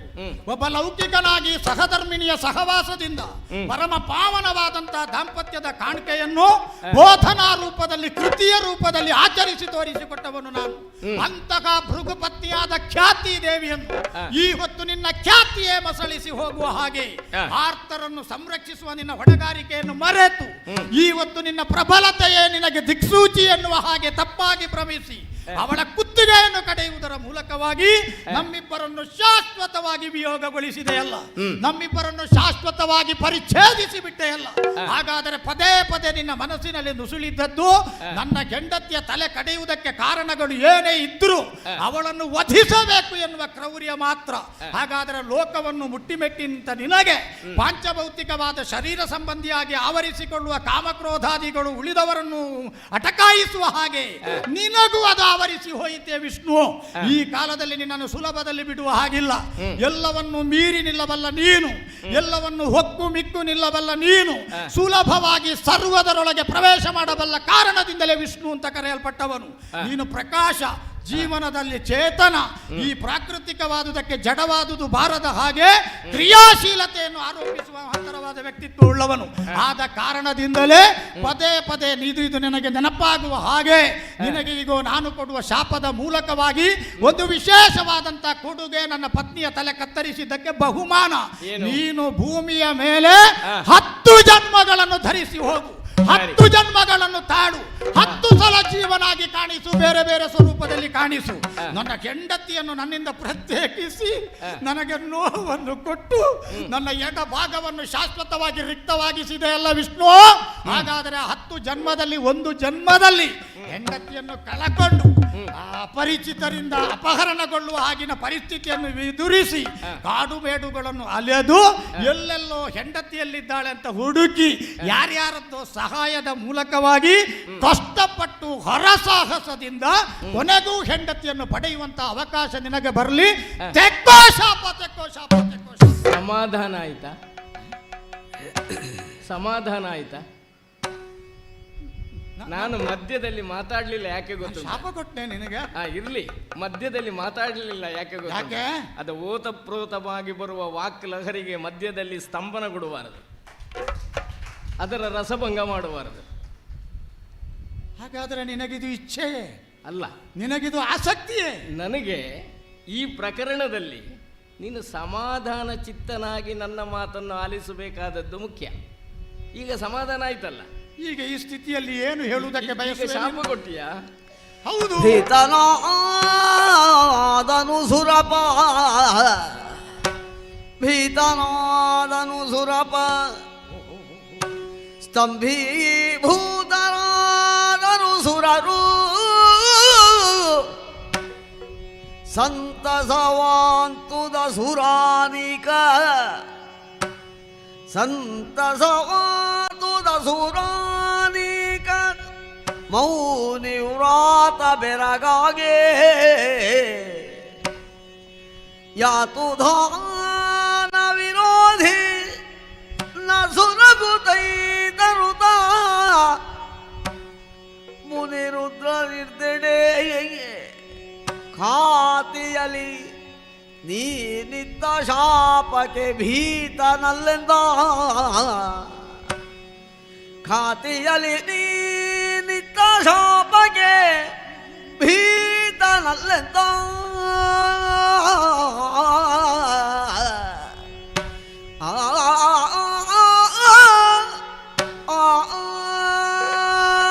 ಶಾಪವಿದನು ಶಿರದೊಳಂತೆ ತಾಪಸೋತ್ತಮ,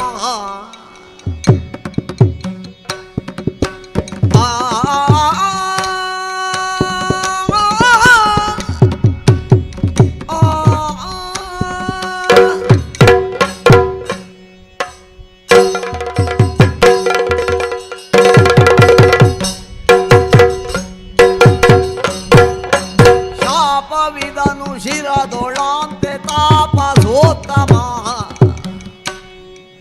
ಸ್ವಾಪದರ ನಿಗ್ರಹಣದ ಕಲಾಪದುಪಕ್ರಮ,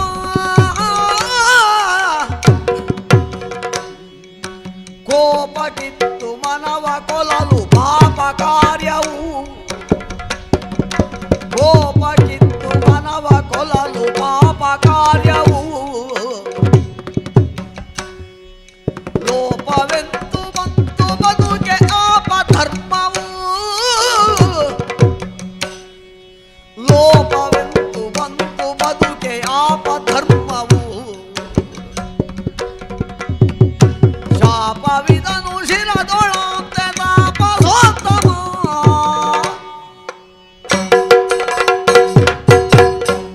ಮಹರ್ಷಿ ನಾರಾಯಣ, ಸಮಾಧಾನ ಚಿತ್ತನಾಗಿ ಕೇಳದೇ ಇದ್ರೆ ಹಾ, ಅರ್ಥ ಆಗುವುದಿಲ್ಲ. ಪ್ರವೇಶ ಹಾಗಿತ್ತು ಅದು ಹಾಗೆಯೇ ಆಗಬೇಕು. ಅಲ್ವಾ?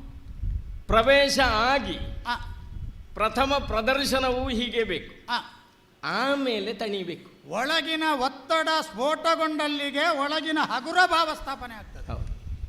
ಬಂದ ತಕ್ಷಣವೇ ಆಶ್ರಮದ ಅವ್ಯವಸ್ಥೆ, ಆ, ಆಶ್ರಮದ ಒಳಗಡೆ ಖ್ಯಾತಿಯ ದಯನೀಯವಾದಂತಹ ರುಂಡಮುಂಡ ಚೆಂಡಾಡಲ್ಪಟ್ಟ ಸ್ಥಿತಿ. ಖಂಡಿತವಾದ ದೇಹ. ಹೌದು. ನಾನು ಕೊಲ್ಲದೇ ಇದ್ರೂ ಅವಳು ಸಾಯ್ತಾ ಇದ್ದಳು. ಯಾವಾಗಲೂ ಅಲ್ಲ, ಇವತ್ತೇ. ಆ, ಹೌದು, ಹೇಗೆ? ಪ್ರಕರಣ ಹಾಗೆ ಬೆಳೆಯಿತು. ಆ, ಇಂದ್ರನನ್ನು ಸ್ತಂಭಿಸಿದಳು. ಆ, ಇಂದ್ರನ ಸ್ತಂಭನವನ್ನು ನಾನು ವಿಮೋಚನೆಗೊಳಿಸಿದೆ. ಆ. ನನ್ನನ್ನು ನುಂಗುವುದಕ್ಕೆ ಬಂದಳು. ಓ, ನನ್ನನ್ನು ನುಂಗಿದ್ರೆ ಆ. ನಾನು ಹೊರಗೆ ಬರಬೇಕಾ ಬೇಡ? ಅಗತ್ಯ. ಅವಳು ಸತ್ತೇ ಬರಬೇಕಲ್ಲ. ಆ, ಆ, ಯಾಕೆ ಅಂದರೆ ಆ. ಅದು ದೇವಿ ಮಹಾತ್ಮೆಯಾಗಿ ದಾರಿ ತೋರಿಸ್ಲಿಕ್ಕೆ ಅವಳಿಗೆ ಸಾಮರ್ಥ್ಯ ಇಲ್ಲ. ಆ, ಆಮೇಲೆ ಇನ್ನೊಮ್ಮೆ ನಾನು ಅಧೋಕ್ಷಜನಾಗುವುದಕ್ಕೂ ಇಲ್ಲ. ಆ, ಅಂತಹ ದಾರಿ, ಯಾವುದೇ ದಾರಿಯನ್ನು ತೋರಿಸುವುದಕ್ಕೂ ಅವಳಿಗೆ ಸಾಮರ್ಥ್ಯ ಇಲ್ಲ. ಆ, ನನ್ನನ್ನು ಅವಳು ನುಂಗಿರ್ತಿದ್ಲೆ, ಆ, ನಾನು ಹೊರಬರುವಾಗ ಆ. ಅವಳು ದುರ್ಮರಣಕ್ಕೆ ಈಡಾಗ್ತಾ ಇದ್ದಳು. ಆ.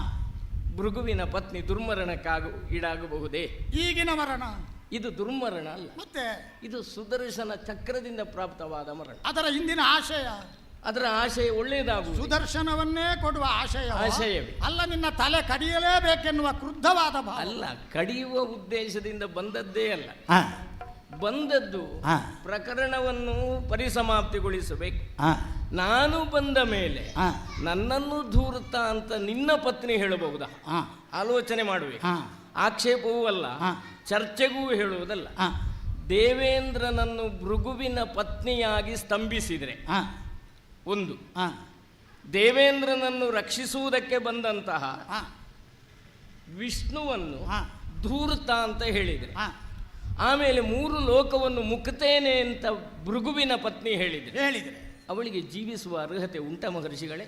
ಅಂತ ನೀನು ಅವಳ ಗಂಡನಲ್ಲೇ ಕೇಳಿದ್ರೆ ಅದೇ ಕೇಳಬೇಕಾದ, ಉಂಟುಂತಲೇ ಹೇಳಬೇಕು ನಾನು. ಅದು ಹೇಳಬೇಕು. ಯಾಕೆಂದ್ರೆ ಗಂಡನಾಗಿ ಹೇಳಬೇಕು. ಯಾಕೆಂದರೆ ಈಗ ದೇವೇಂದ್ರನನ್ನು ಸ್ತಂಭಿಸಬೇಕಾದಂತ ಅನಿವಾರ್ಯ ಅವಳಿಗೆ ಯಾಕೆ ಬಂತು? ಆ, ಅವಳು ಯಾಕೆ ದೇವೇಂದ್ರನನ್ನು ಮತ್ತಿತರ ವಿಧಾನದಿಂದ ಶಿಕ್ಷೆ ಮಾಡಲಿಲ್ಲ? ಪ್ರಕರಣದಲ್ಲಿ ಹಾ.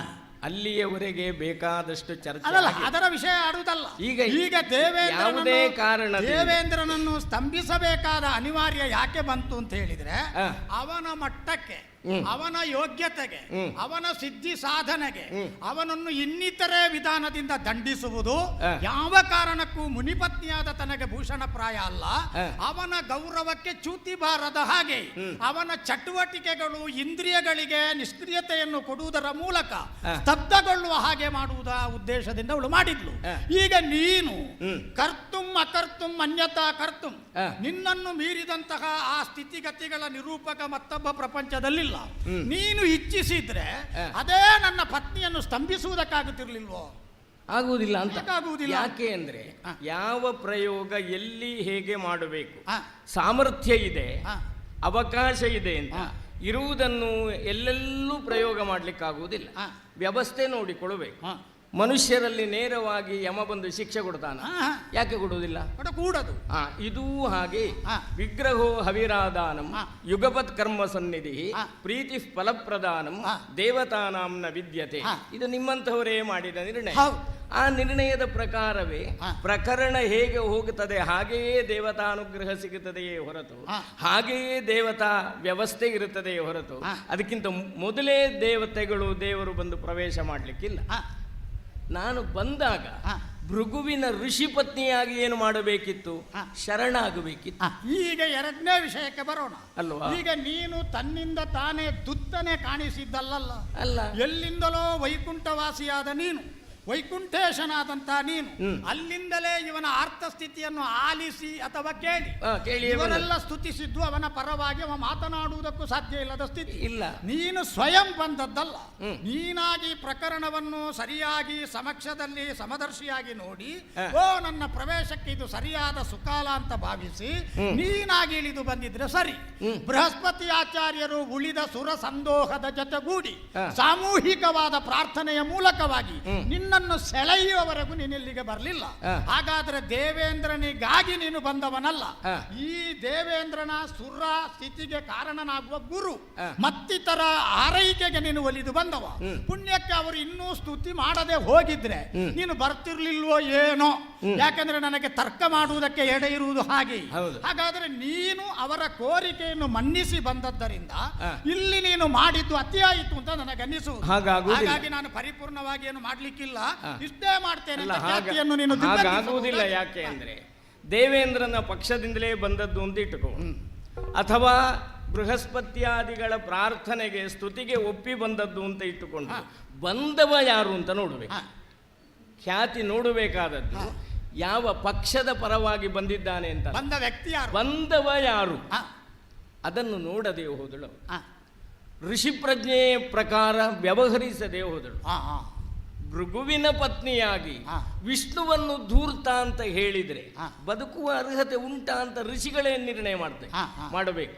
ಯಾಕೆ ಅಂದ್ರೆ ಯದ್ದೇವ ದೇವ ಹೇಳನಮ್ಮಂತ ವೇದದಲ್ಲಿ ದೇವತೆಗಳನ್ನು ದೇವರನ್ನು ಆಕ್ಷೇಪಿಸಿದ್ರೆ ಬೈದ್ರೆ ನರಕ ಶಿಕ್ಷೆ ಕೊಟ್ಟದ್ದು.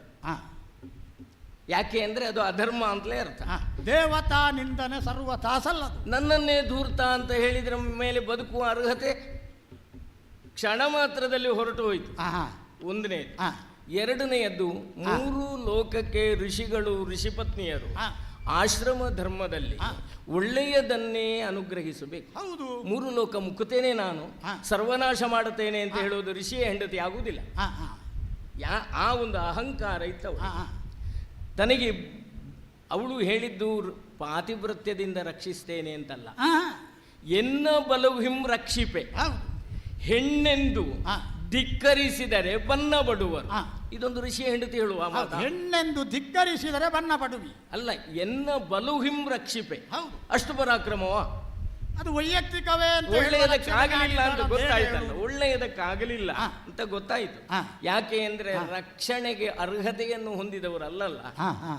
ಯಾವಾಗಲೂ ನೀವು ಹಾ. ಲೌಕಿಕವಾಗಿ ಒಂದು ಶ್ಲೋಕ ಹೇಳ್ತೀರಿ ಹಾ. ಪೂಜೆಗೆ ಆರಂಭದಲ್ಲಿ, ಹಾ. ದೇವತೆಗಳು ಬರಬೇಕು, ಹಾ. ರಾಕ್ಷಸರು ಇಲ್ಲಿಂದ ಹೊರಟು ಹೋಗಬೇಕು. ಹೌದು, ಅಸುರ ಅದಕ್ಕೋಸ್ಕರ ಘಂಟಾನಾದ ಮಾಡುತ್ತೇನೆ. ಹಾ. ಈ ರಾಕ್ಷಸರು ಹೊರಟು ಹೋಗಬೇಕು ಅಂತ ನಿತ್ಯ ಘಂಟಾನಾದ ಮಾಡುವ ಋಷಿಗಳ ಆಶ್ರಮದಲ್ಲಿ ಅದೇ ರಾಕ್ಷಸರಿಗೆ ಆಶ್ರಯ ಕೊಟ್ರೆ ಹಾ. ಅದು ದೇವ ಪೂಜೆಯ ಆಶ್ರಮ. ಈಗ ರಾಕ್ಷಸ ಅಂತ ಹೇಳಿದ್ರೆ ಹಾ. ಒಂದು ಭೌತಿಕವಾದ ಕಾಯ, ಹಾ. ಆಜಾನುಬಾಹು ಶರೀರ, ಹಾ. ಅಷ್ಟಕ್ಕೆ ಸೀಮಿತ ಅಲ್ಲಲ್ಲ. ಅಲ್ಲ, ರಾಕ್ಷಸ ಆಸುರಿ ಗುಣ, ರಾಕ್ಷಸಿ ಗುಣ, ತಾಮಸಿ ಗುಣ ಅದು ಉಚ್ಚಾಟನೆಯಾಗಿ ಹಾ. ಅದರ ಬದಲಿಗೆ ಅದೇ ಜಾಗಕ್ಕೆ ಹಾ. ಸುರಭಾವ ಆವಾಹನೆಗೊಳ್ಳಲಿ. ಘಂಟಾನಾದದ ಆಶಯ ಮೂಲ ಧ್ವನ್ಯರ್ಥ ಹಾಗೆ ಅಲ್ವೋ?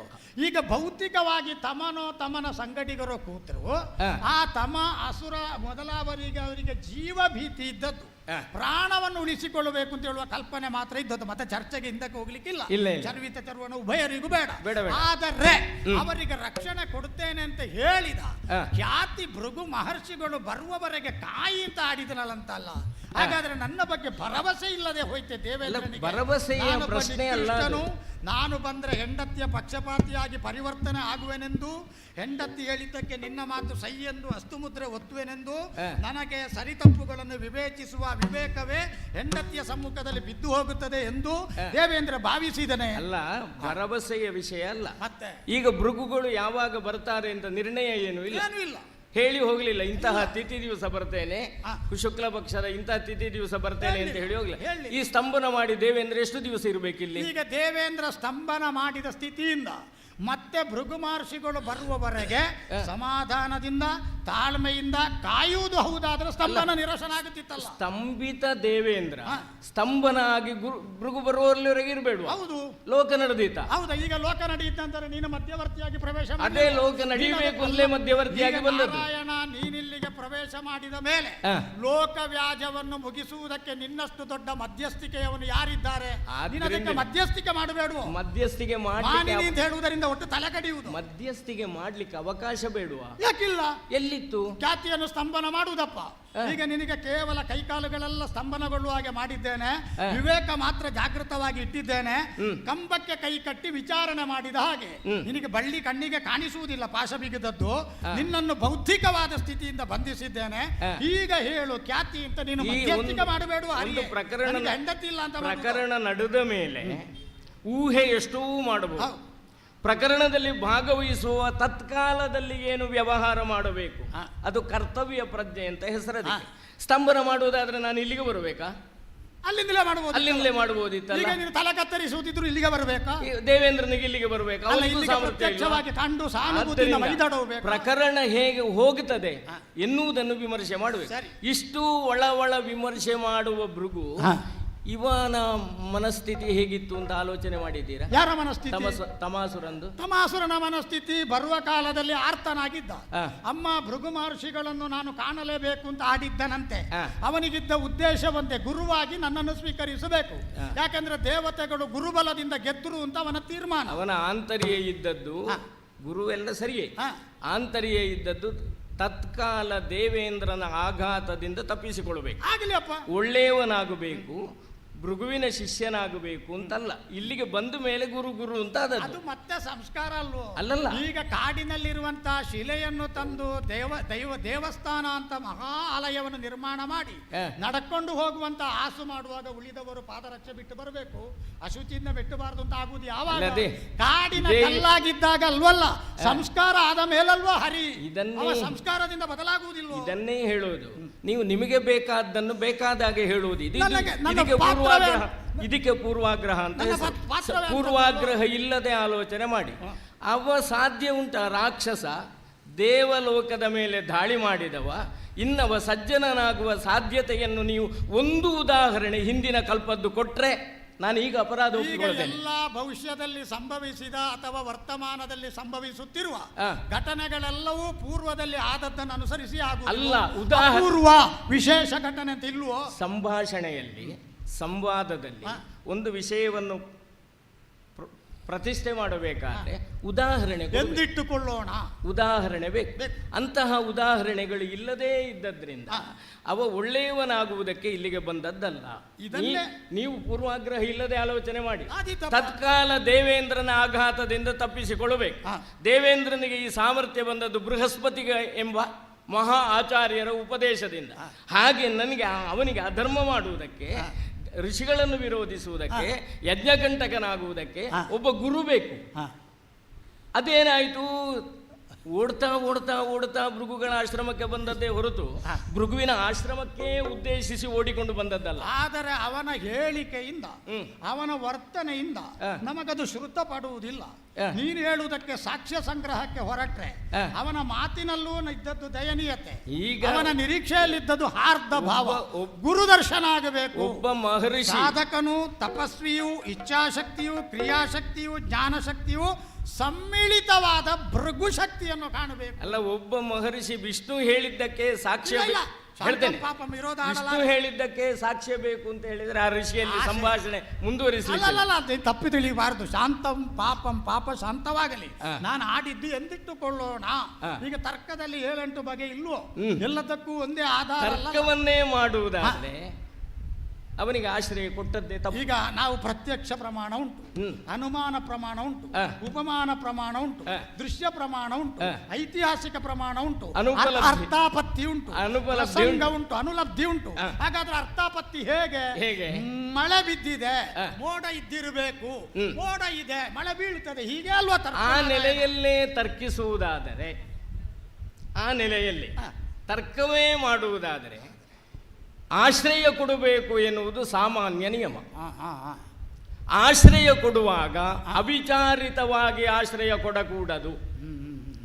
ಋಷಿಗಳು ಅಧರ್ಮಿಗಳಿಗೆ ಆಶ್ರಯ ಕೊಡಕೂಡದು. ಋಷಿಗಳು ಯಾರನ್ನು ನಿತ್ಯವೂ ಮಂತ್ರದಲ್ಲಿ ಆರಾಧಿಸ್ತಾರೆಯೋ ಆ ಸುಮನಸರ ವಿರುದ್ಧವಾಗಿ ವ್ಯವಹಾರ ಮಾಡುವವರಿಗೆ ಆಶ್ರಯ ಕೊಡಕೂಡದು. ಪ್ರಾರಂಭದ್ದು ಆಶ್ರಯ ಕೊಡಬೇಕು, ಕೇಳಬೇಕು. ಯಾರಿಂದ ಬಂತು ಭೀತಿ, ಏನು ಮಾಡಿದೆ, ಇದು ಕೇಳದೆ ಆಶ್ರಯ ಕೊಟ್ರೆ ಒಂದು ಏನಾಗ್ತದೆ ಗೊತ್ತುಂಟ? ಆಶ್ರಯ ಕೊಡಬಲ್ಲೆ ಎನ್ನುವ ಅಹಂ. ಭೀತಿ ಬಿಡಿರೆ ಯಾತು ದಾನರೇ ಸ್ವಲ್ಪ ಅಧಿಕ ಆಯಿತು. ಆ ಒಂದು ಅಪರಾಧ ಇದು ಖ್ಯಾತಿಯನ್ನು ಮೀರಿದ್ದು. ದೇವೇಂದ್ರನದ್ದು ಸ್ವಲ್ಪ ಅಪರಾಧ ಅಂತ ಅವನತ್ರವೇ ಹೇಳಿ ಆಡಿದ್ಯಂತೆ. ಶಕ್ತಿಯ ಮೀರಿ ವರ್ತಿಸಿದ ನೀವು. ಇಬ್ರು ಅಸ್ತಿತ್ವದ ವ್ಯಾಪ್ತಿಯನ್ನು ಮೀರಿದರು. ಅರ್ಥ ಆಯ್ತು. ಒಂದು. ಎರಡನೆಯದ್ದು, ದೇವೇಂದ್ರನನ್ನು ಅತಿಕ್ರಮಿಸುವ ಶಕ್ತಿ ಇದ್ರೂ ಅತಿಕ್ರಮಿಸುವುದು ಅಧರ್ಮ. ಋಷಿಯಾಗಿ, ಋಷಿ ಪತ್ನಿಯಾಗಿ ದೇವೇಂದ್ರ ನಿತ್ಯವೂ ಪ್ರಾರ್ಥನೆ ಮಾಡುವ, ತ್ರೈಲೋಕಾಧ್ಯಕ್ಷ, ಹವಿರ್ಭಾಗವನ್ನು ಸ್ವೀಕರಿಸುವ, ಶತಮಖಗಳನ್ನು ಮಾಡಿ ತ್ರಿಮೂರ್ತಿಗಳ ಅನುಗ್ರಹಕ್ಕೆ ಪಾತ್ರನಾಗಿರುವ ದೇವೇಂದ್ರ ಈ ಕಲ್ಪದ ಕೊನೆಯವರೆಗೂ ಅವನೇನು ಮಾಡಿದರೂ ಅವನೇ ಇರಬೇಕು. ಅದು ನಿಯಮ ಅಲ್ವಾ? ಅವನನ್ನು ಸ್ತಂಭಿಸುವುದು ಅವನ ಸ್ಥಾನ ಅಬಾಧಿತ. ಒಂದು ಇಂದ್ರಾತಿಕ್ರಮಣ ಎನ್ನುವ ಒಂದು ದೋಷ. ಮೂರನೆಯದ್ದು, ನಾನು ಬಂದ ಮೇಲೆ ನನಗೆ ಶರಣಾಗಬೇಕಾಗಿತ್ತು, ನನಗೆ ಶರಣಾಗದೇ ಇರುವುದು ಮೂರನೆಯ ತಪ್ಪು. ಕ್ರೋಧದಿಂದ ಉರಿದೆದ್ದಳು ಆ ಸತಿ. ಹೇಳಿದ ಮಾತುಗಳು ಋಷಿ ಆಶ್ರಮಕ್ಕೆ ಯೋಗ್ಯವಾದದ್ದಲ್ಲ. ಋಷಿ ಆಶ್ರಮದಲ್ಲಿ ಬರಬೇಕಾದ ಮಾತುಗಳೇ ಅಲ್ಲ. ಧೂರ್ಜಟಿಗೆ ಹೆಣ್ಣಿನ ಹಾಗೆ ಆರ್ಭಟಿಸುವ ಹೆಂಡತಿಯೊಟ್ಟಿಗೆ ನೀವು ಹೇಗೆ ಇದ್ದೀರಿ ಅಂತ ಕೇಳಬೇಕಾಗ್ತದೆ. ಅದೇ ನನಗೂ ಬಾಧೆ ಕೊಟ್ಟದು. ಚೀತ್ಕೃತಿಯೇ ಮುನಿಯಾದ ಎಂಬೋಲ್. ಆದ್ದರಿಂದಲೇ ನೀವು ಆವಾಗ ಹೆಂಡತಿಯನ್ನು ಆಶ್ರಮದಲ್ಲಿ ಒಬ್ಬಳನ್ನೇ ಬಿಟ್ಟು ಯಾಗಕ್ಕೆ ಹೋಗುದಾ ಅಂತ. ಬೇಡ, ನಿನ್ನ ವ್ಯಂಗ್ಯ ಬೇಡ. ಇದು ತರ್ಕಿಸಿದ ವ್ಯಂಗ್ಯ ಬೇಡ ನಿನ್ನದ್ದು. ಇದು ತರ್ಕಿಸಿದ್ದಷ್ಟೇ. ನೋವಿನ ನಡುವೆ ನಾನು ನಿನ್ನ ಮುಂದೆ ಮಾತಾಡು. ಹೌದು, ನಾರಾಯಣ ಆದ್ರಿಂದ ಅಂತವನ್ನ ಹರಯಿಡು. ಅಲ್ಲ, ಅದು ನೋವಿನ ನಡುವೆ ನೋವು ಮರೆಯಬೇಕಾದ್ರೆ ಇಂಥದ್ದೊಂದು ಬೇಕಾಗ್ತದೆ. ಆಗಲಿ, ಪೂರ್ತಿ ಲೇಪಿಸು, ಅರ್ಧ ಲೇಪಿಸು ಬೇಡ. ಹಾಗೆ ಮಾಡ್ತಾ ನಾವು ವಿವೇಚನೆ ಮಾಡುತ್ತಾ ಹೋದ್ರೆ ಶರಣಾಗಲಿಲ್ಲ, ನನಗೆ ಶರಣಾಗ. ಅಲ್ಲಿಗೆ ನೀನು ಶಿಕ್ಷೆ ಕೊಟ್ಟೆ. ಅಲ್ಲ, ಶರಣಾಗದೆ ನನ್ನನ್ನು ನುಂಗುವುದಕ್ಕೆ ಬಂದ. ಅದೇ ನಿನ್ನ ಹಲ್ಲು ಮುರಿಯುತ್ತೇನೆ ಅಂತ ಬಂದಳು. ನನ್ನನ್ನು ನುಂಗಬಹುದಿತ್ತವಳು. ಸರಿ, ಸಾಮರ್ಥ್ಯ ಇತ್ತು. ಸರಿ, ಅದು ಆರುಷ ಸಾಮರ್ಥ್ಯ ಅಲ್ಲ. ಸರಿ, ಏನೋ ಒಂದು ಶಕ್ತಿ ಇತ್ತು. ಸರಿ, ನನ್ನನ್ನು ನುಂಗಿದ್ರೆ ಏನಾಗ್ತಿತ್ತು? ಅವಳು ಸಾಯ್ತಿದ್ದು. ನಿಮ್ಮ ಹತ್ರ ಕೇಳುವುದು ದುರ್ಮರಣ ಬರ್ತಿತ್ತು ಅಂತ ಅಲ್ಲ, ಅದು ಬಿಡುವ. ನನ್ನನ್ನು ಕರಗಿಸುವ ಸಾಮರ್ಥ್ಯ ಅವಳಿಗಿದ್ದೀತ. ನುಂಗಿದ ಮೇಲೆ ಎಲ್ಲರ ಕೊರಗನ್ನು ಪರಿಹರಿಸುವ ಎಲ್ಲಿಗೂ ಕರಗದವನೇ ನೀನು. ಆ ಸಾಮರ್ಥ್ಯ ಇಲ್ಲದೇ ಇದ್ದ ಮೇಲೆ ನುಂಗ್ಲಿಕ್ಕೆ ಬಂದವಳನ್ನ ತಲೆ ಕಡಿಯದೆ ಮತ್ತೇನು ಮಾಡಬೇಕು? ಹಾಗಾದ್ರೆ ಅನಿವಾರ್ಯ ಆಯ್ತು.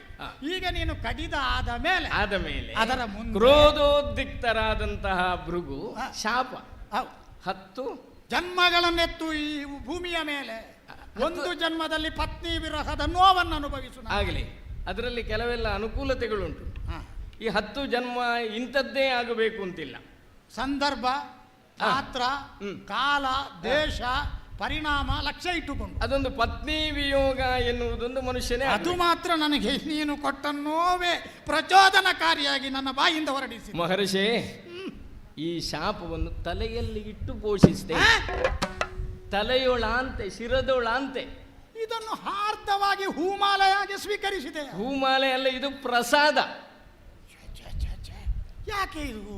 ಇನ್ನಾದರೂ ಕ್ರೋಧವನ್ನು ಸ್ವಲ್ಪ ಕಡಿಮೆ ಮಾಡಿ. ಹಾಗಾದ್ರೆ ನಾನು ಕೊಟ್ಟ ಶಾಪವನ್ನು ಎಂತದಕ್ಕೆ ಬಳಸ್ತೀನಿ ನೀನು? ಅದು ನನಗೆ ಬೇಕಾದ ಹಾಗೆ ಬಳಸ್ತೀನಿ. ನಿನ್ನ ಇಚ್ಛಾಶಕ್ತಿಗೆ ಬಿಟ್ಟದ್ದು. ಹೌದು. ಓಹೋ, ಹಾಗಾದರೆ ಈಗ ನಿನ್ನ ಮುಂದೆ ನಿನಗೂ ಸಂಬಂಧಿಸಿ ನಾನು ಯಾವ ಕಾರಣಕ್ಕೂ ದೈವವಾದಿ, ದೇವರ ಕುರಿತಾಗಿ ಆಸ್ತಿಕ ಪ್ರಜ್ಞೆ ಉಳ್ಳವನು ಅಂತ ನಿರೂಪಿಸುತ್ತಾ ಬಂದಿದ್ದಾನಲ್ಲ, ಅದಕ್ಕೊಂದು ಸಾಕ್ಷಿ ಬೇಡುವ? ಈಗ ನೀನು ಕಡದದ್ದು ಸುದರ್ಶನದಿಂದ ನನ್ನ ಪತ್ನಿಯ ತಲೆಯನ್ನಲ್ವೋ? ಏನದನ್ನು ಸೇರಿಸಲಿಕ್ಕೆ ನಿನ್ನ ಸಹಾಯ ಕೇಳಿ ಅಂತ ತಿಳಿದಿದ್ಯೋ? ಏನು ತರಿದರೇನು? ತರಿದರೇನು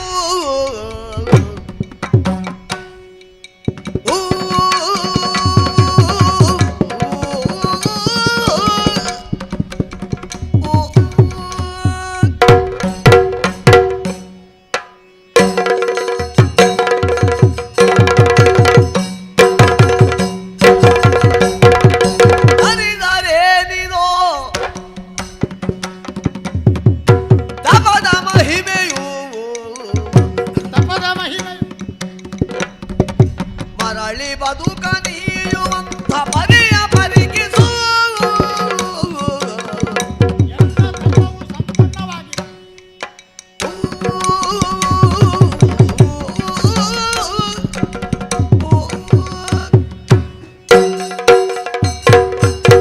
ಇಲ್ಲಿಗೆ ಮುಗಿಸು.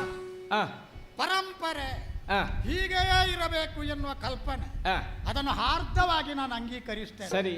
ಎಲ್ಲಾ ಸಂದರ್ಭಗಳಲ್ಲೂ ಸಂಪ್ರದಾಯಕ್ಕೆ ಆಘಾತ ಮಾಡಿದ್ರೆ, ಒಂದು ಪಾರಂಪರಿಕವಾದ ಶುದ್ಧ ದಾರಿಯನ್ನು ತಪ್ಪಿಸಿದ್ರೆ ವರ್ತಮಾನದಲ್ಲೂ ತಪ್ಪು ಪಾಠಗಳೇ ಪ್ರಸಾರಗೊಳ್ಳುತ್ತವೆ.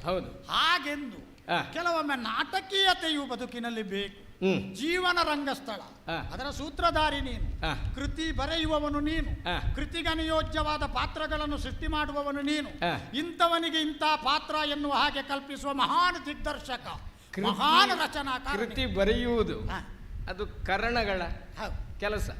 ಇದಕ್ಕೆ ಈ ಕರಣಗಳಿಗೆ ಕೈಗಳಿಗೆ ಅಧಿದೇವತೆ ಶ್ರೀಧರ. ಶ್ರೀಕರ, ನೀನು ಹೇಳಿದ್ದು ಶ್ರೀಧರ, ಶ್ರೀಕರ ಎರಡೂ ಸರಿಯೇ.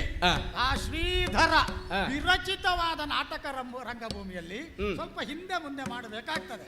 ಹಾಗಾಗಿ ನಿನ್ನ ಅನುಮತಿ ಕೇಳಿ, ನೀನು ಒಪ್ಪುತ್ತಿ ಅಂತಾದ್ರೆ ಸ್ವಲ್ಪ ಹಿಂದೆ ಮುಂದೆ ಮಾಡಿ.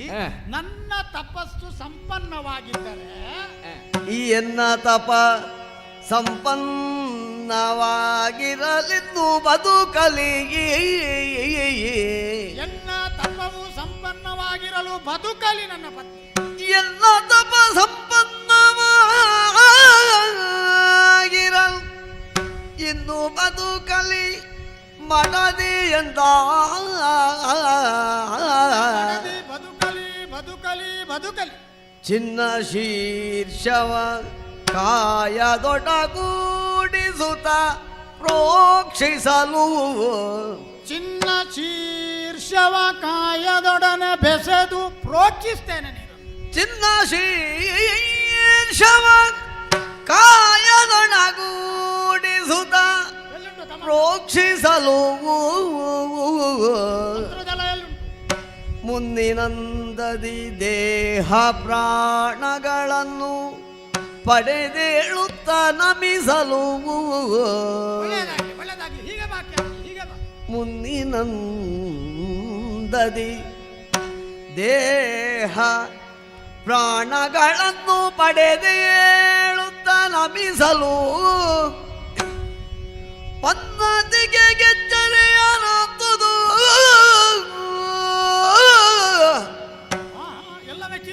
ಸಕಲ ಸಂದೋಹ ಸಕಲ ಸಂದೋಹ ಮೆಚ್ಚಿದೆ. ಎನ್ನ ತಪ ಸಂಪನ್ನವಾಗಿರಲಿನ್ನು ಬದುಕಲಿ ಮಡದಿ ಎಂಬ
ನಾರಾಯಣ, ಆ, ಸಾಧಾರಣವಾದಂತ ಗುಂಡು ಶಿಲೆಯನ್ನು ಎತ್ತುವುದಕ್ಕೆ ಆ, ಎಷ್ಟು ಶಕ್ತಿ ಬೇಕು, ಹ್ಮ್ ಅದಕ್ಕಿಂತಲೂ ಇಮ್ಮಡಿ ಗಾತ್ರದ ಕಲ್ಲನ್ನು ಹ್ಮ್ ಎತ್ತುವುದಕ್ಕೆ ಅಷ್ಟೇ ಬಲ ಸಾಕಾಗುವುದಿಲ್ಲ. ಹೆಚ್ಚು ಬೇಕು. ಎತ್ತುಗಾರನು ಹ್ಮ್ ಅದನ್ನು ಲಾಘವದಿಂದ ಎತ್ತುವ ಪೂರ್ವದಲ್ಲಿ ಹ್ಮ್. ಎಷ್ಟು ಬಲವನ್ನು ವಿನಿಯೋಗಿಸಬೇಕು ಅಂತ ಆಳತವಾಗಿ ಲೆಕ್ಕ ಮಾಡ್ತಾನೆ. ಒಮ್ಮೆ ಕಲ್ಲನ್ನು ಅಲ್ಲಾಡಿಸಿ ಯಾವುದೋ ಒಂದು ವಿಧಾನದಿಂದ ಅದರ ಬಲಾಢ್ಯತೆಯನ್ನು, ಅದರ ನಿಜವಾದಂತಹ ಕಾಠಿಣ್ಯವನ್ನು ಅಭ್ಯಾಸ ಮಾಡುವುದಕ್ಕೆ ಪ್ರದತ್ತವಾದಂತಹ ಜ್ಞಾನದ ಮೂಲಕವಾಗಿ ಏನೋ ಒಂದನ್ನು ಮಾಡ್ತಾನೆ. ತನ್ನ ಶಕ್ತಿ ವಿನಿಯೋಗದ ಬಗ್ಗೆ ಆಲೋಚಿಸ್ತಾನೆ. ಎನ್ನ ತಪವು ಸಂಪನ್ನವಾಗಿರಲು ಅದೇನು? ಇಲ್ಲಿಯವರೆಗೆ ಅದಕ್ಕೆ ಅಳತೆಗೋಲು ಅಂತ ಇರಲಿಲ್ಲ. ಆ, ಭೃಗುವೋ ಪುಲಸ್ತ್ಯನೋ ಪುಲಹನೋ ಕೃತುವೋ ಹಾ. ಇತ್ಯಾದಿಗಳು ಏನು ಸಾಧನೆಗಳನ್ನು ಮಾಡಿದ್ದಾರೋ ಅದನ್ನು ಲೌಕಿಕವಾದ ಮಾನದಂಡದಿಂದ ಯಾರೂ ಅಳೆದವರಿಲ್ಲ. ಇಂಥವನ ಸಾಧನೆ ಇಷ್ಟು, ಅದನ್ನು ಈ ಮಟ್ಟದಲ್ಲಿ ಗುರುತಿಸಲಾಗುತ್ತದೆ. ಇಂಥವನ ಸಾಧನೆ ಇಷ್ಟು ಮೌಲ್ಯವುಳ್ಳದ್ದು, ಅದು ಈ ಮಾಪನಕ್ಕೆ ಒದಗುತ್ತದೆ ಅಂತ ಯಾರು ತರತಮದಿಂದ ತಿಳ್ಕೊಂಡದ್ದಿಲ್ಲ. ಹಾಗಾದರೆ ಕಲ್ಲನ್ನು ಎತ್ತುವುದಕ್ಕೆ ಶ್ರಮಿಕನಾದವನು ಆ ಕಲ್ಲಿನ ಗಾತ್ರವನ್ನು ಅನುಸರಿಸಿ ಎಷ್ಟು ದೈಹಿಕವಾದಂತಹ ಬಲವನ್ನು ವಿನಿಯೋಗಿಸ್ತಾನೋ ಅದರ ಮೇಲೆ ಶ್ರಮ ಜಲ ಸುರಿಯುತ್ತದೆ. ಕೆಲವೊಮ್ಮೆ ಪ್ರಾರಂಭದ ಎತ್ತುಗಡೆಗೆ ಶ್ರಮ ಜಲ ಸುರಿಯುವುದಿಲ್ಲ, ಬೆವರೇ ಬರುವುದಿಲ್ಲ. ಹಾಗೆಂದು ಅದನ್ನು ಔಡುಗಚ್ಚಿ ಇಮ್ಮಡಿ ಬಲದಿಂದ ಮೊಣಕಾಲನ್ನು ಬಿಗಿದು ಎತ್ತುವ ಕಾಲದಲ್ಲಿ ಬೆವರು ತನ್ನಿಂದ ತಾನೇ ಬರ್ತದೆ. ಇದನ್ನೇ ಸಾಧಕನಾದಂತ ನನ್ನಂತ ಮಹರ್ಷಿಗಳ ಶೀಲಕ್ಕೆ ಅನುಯೋಜ್ಯವಾಗಿ ಅನ್ವಯ ಮಾಡಿದ್ರೆ ನಾನು ಶಪಿಸಿದ್ದು ಸಾಧಾರಣ ನನ್ನಲ್ಲ.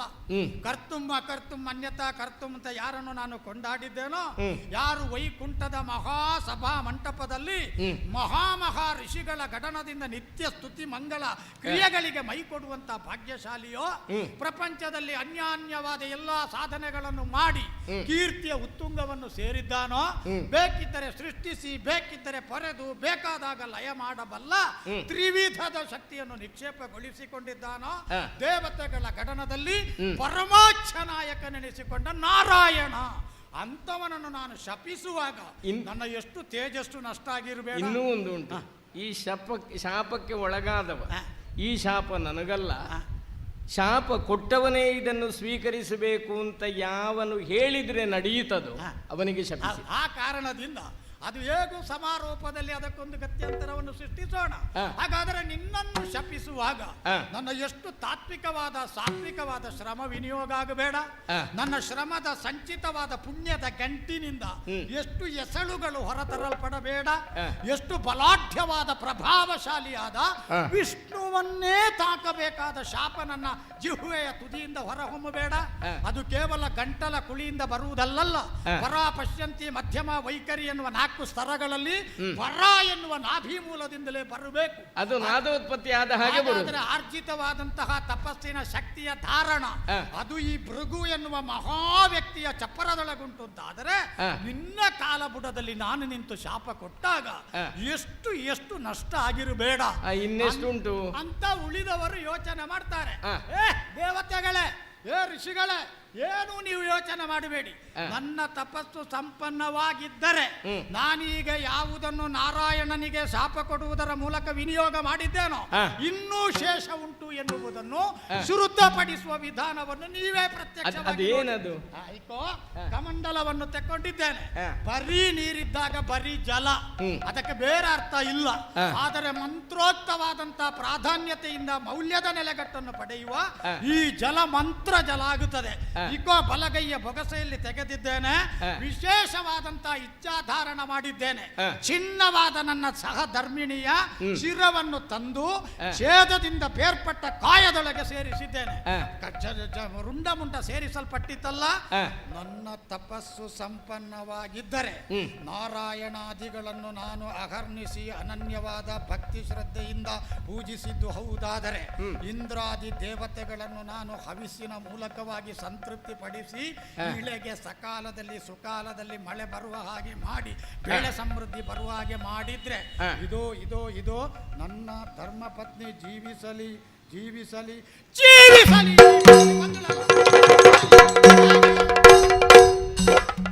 ಮಹರ್ಷಿ ಇದೇ ಉದ್ದೇಶದಿಂದ ತಲೆ ಕತ್ತರಿಸಿ.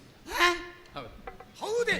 ಯಾಕೆ ಅಂದ್ರೆ ಯಾರ ಪತ್ನಿಯ ತಲೆ ನನ್ನಿಂದ ಕತ್ತರಿಸಲ್ಪಟ್ಟಿದೆಯೋ ಕತ್ತರಿಸಿದವನಿಗೆ ಪುನಃ ಬದುಕಿಸುವ ಸಾಮರ್ಥ್ಯ ಇದೆ. ಅದು ಗೊತ್ತುಂಟಲ್ಲ? ಅದು ನಿನ್ನ ಕುರಿತಾಗಿ ಹಾಗೆ ಆಡುವುದು ಕಷ್ಟ. ಯಾರ ಪತ್ನಿಯ ತಲೆ ಕತ್ತರಿಸಲ್ಪಟ್ಟಿದೆಯೋ ಆ ಪತಿಗೂ ಆ ಸಾಮರ್ಥ್ಯ ಇದೆ ಎನ್ನುವುದನ್ನು ದೃಷ್ಟಿಯಲ್ಲಿಟ್ಟೇ ಕತ್ತರಿಸಿತು.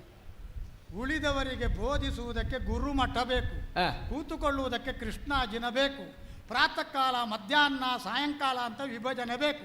ನಿನಗೆ ಬೋಧಿಸ್ಲಿಕ್ಕೆ ಯಾವ ವೇದಿಕೆಯೂ ಆಗುತ್ತದೆ ಅಲ್ಲ ವಿಷ್ಣು? ಉದ್ದೇಶ ಭೃಗು ಪತ್ನಿ ವಿಹೀನನಾಗಬೇಕು ಅಂತಲ್ಲ ಅಲ್ವಾ? ಭೃಗು ಪತ್ನಿ ಶಿಕ್ಷಿತಳಾಗಬೇಕು ಅಂತ. ಇದು ಆಶ್ರಮ. ಧೂರ್ತ ಅಂತ ನಿನ್ನನ್ನು ಕರೆದ ಅಪ್ರಬುದ್ಧವಾದ ನಡವಳಿಕೆಗೂ ಕ್ಷಮ್ಯವಲ್ಲದ ಅಪರಾಧಕ್ಕೂ ಶಿಕ್ಷೆ ಆಗಬೇಕು. ಆ ಒಂದು ಶಿಕ್ಷಾ ರೂಪವೂ ಆಯಿತು. ತಲೆ ತಗ್ಗಿಸಿ ನಮಸ್ಕಾರ. ಆಮೇಲೆ ಶಾಪ ಕೊಟ್ಟು ಸ್ವಲ್ಪ ತಪಸ್ಸಿನ ಫಲ ನಷ್ಟ ಆಯಿತು. ಈಗ ಸತ್ತವಳನ್ನು ಬದುಕಿಸಿದ್ದರಿಂದ ಉಳಿದದ್ದು ಹೋಯಿತು. ಅಯ್ಯೋ, ಯಾಕೆ ಸೊರಗಿದ ಅನುಭವ, ನಿಸ್ತೇಜನಾದ ಅನುಭವ. ಆದ್ದರಿಂದ ಯಾವತ್ತೂ ಋಷಿಯಾದವನಿಗೆ ಪ್ರಜ್ಞೆಯಲ್ಲಿರಬೇಕಾದದ್ದು ನಾನು ತಪಸ್ವಿ ಅಂತ ಇರಬಾರದು. ತಪಸ್ಸಿಯ ತವ ಗುಣವ ಗಂಡಿಸುತ್ತವ ಸವನನ್ನು ರಕ್ಷಿಸಲೈದಿದೆ.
ತಪಸ್ಸು ಬಹಿರ್ಮುಖಗಳಾದ ಇಂದ್ರಿಯಗಳನ್ನೆಲ್ಲ ಅಂತರ್ಮುಖೀಕರಣಗೊಳಿಸಿ ಮಾಡಿದ ತಪಸ್ಸಿನ ಫಲ ನಷ್ಟ ಆಯಿತು. ಈಗ ಯಾಕೆ ನಷ್ಟ ಆಯಿತು? ಶಾಪ ಕೊಟ್ಟದ್ರಿಂದಲ್ಲ, ಮತ್ತೆ ಸತ್ತವಳನ್ನು ಬದುಕಿಸಿದ್ರಿಂದಲ್ಲ. ನಾನು ತಪಸ್ವಿ, ನಾನು ತಪಸ್ವಿ, ನನ್ನ ತಪಃಪ್ರಭಾವ ಅಂತ ಜಪ ಮಾಡಿದ್ರಿಂದ. ನನ್ನ ತಪವು ಸಂಪನ್ನವಾಗಿರಲು. ದೊಡ್ಡ ತಪಸ್ಸು ಯಾವುದು ಗೊತ್ತಾ? ನಾನು ಮತ್ತೆ ಅದರ ವಿಭಕ್ತಿಗಳನ್ನು ಬಿಟ್ಟು ಬಿಡುವುದೇ ದೊಡ್ಡ ತಪಸ್ಸು. ಯಾವನು ಪ್ರತಿ ಕ್ಷಣ ನಾನು ನಾನು ನಾನು ನನ್ನಿಂದ ನನ್ನಿಂದ ಅಂತ ಹೇಳ್ತಾ ಇರ್ತಾನೆಯೋ ಅವನು ಯಾವತ್ತೂ ತಪಸ್ವಿ ಆಗುವುದೇ ಇಲ್ಲ. ಅದಕ್ಕೆ ಉಳಿದವರು ಹೇಳುವುದು ಇರಬೇಕು ಇರುವಂತೆ ನಾರಾಯಣನಂತೆ ಅಂತ. ಆದ್ದರಿಂದಲೇ ನೀರಿದ್ರೂ ನೀನು ಮುಟ್ಟಿಸಿಕೊಳ್ಳುವುದಿಲ್ಲ. ಆಶ್ರಮ ಧರ್ಮವು ಪಾಲಿಸಲ್ಪಡಲಿಲ್ಲ. ಋಷಿ ಧರ್ಮಕ್ಕೂ ಸ್ವಲ್ಪ ವ್ಯತಿರಿಕ್ತ ಆಯಿತು. ಹೌದು ನಾರಾಯಣ. ಆರಂಭದಲ್ಲಿ ಜನಕನಾದಂತಹ ವರುಣನನ್ನು ಹೋಗಿ ಪ್ರಾರ್ಥಿಸಿದ್ದಲ್ವ, ಬ್ರಹ್ಮವಿದ್ಯೆಯನ್ನು ಹೇಳಿಕೊಡು ಅಂತ. ಭೃಗುರ್ವೈ ವಾರುಣಿ ವರುಣಂ ಪಿತರಮುಪಸಸಾರ ಅಧೀಹಿ ಭಗವೋ ಬ್ರಹ್ಮೇತ್. ಅದು ಎಲ್ಲೂ ಹೋಯಿತು ಮಹರ್ಷಿ ಆ ಬ್ರಹ್ಮವಿದ್ಯೆ. ಆ ಬ್ರಹ್ಮವಿದ್ಯೆ ಎಲ್ಲ ಮರೆತು ಈಗ ಕೇವಲ ಲೌಕಿಕವಾಗಿ ತಪಃಪ್ರಭಾವವನ್ನು ವಿನಿಯೋಗಿಸ್ತಾ ಇದ್ದರೆ ಆ ವರುಣನಿಂದ ಉಪದೇಶಿತವಾದಂತಹ ಅಧ್ಯಾತ್ಮ ವಿದ್ಯೆಯೇ ಲೋಕಕ್ಕೆ ನಷ್ಟ ಆದೀತು.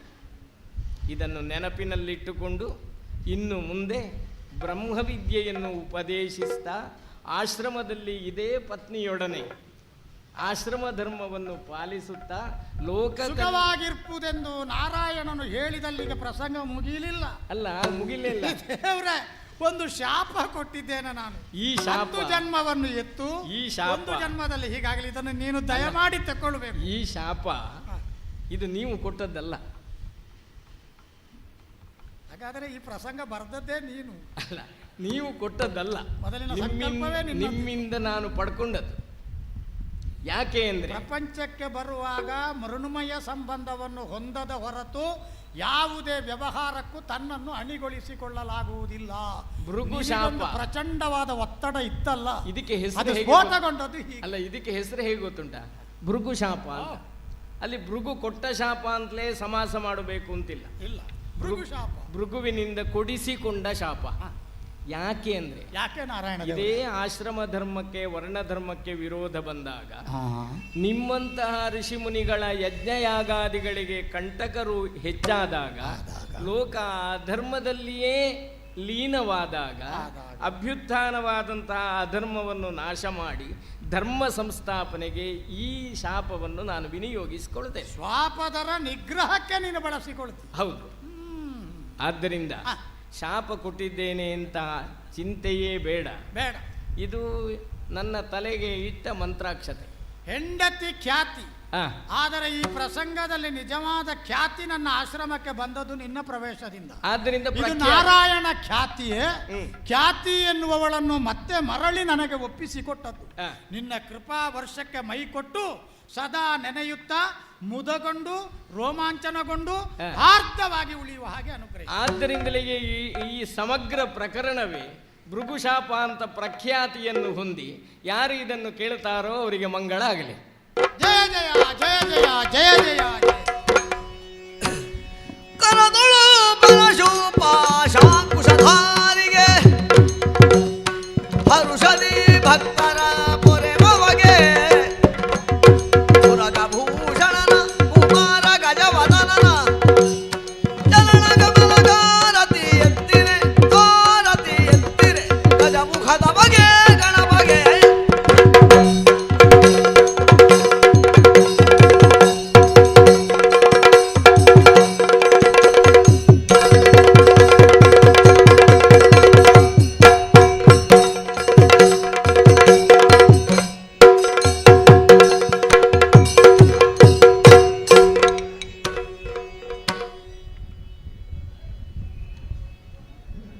ಎಲ್ರಿಗೂ ನಮಸ್ಕಾರ.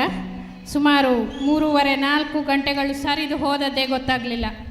ತೆಂಕುತಿಟ್ಟಿನ ಸುಪ್ರಸಿದ್ಧ ಕಲಾವಿದರ ಕೂಡುವಿಕೆಯಿಂದ ಭೃಗುಶಾಪ ಪ್ರಸಂಗ ಇಂದು ಅತ್ಯುತ್ತಮವಾಗಿ ಮೂಡಿಬಂದಿದೆ.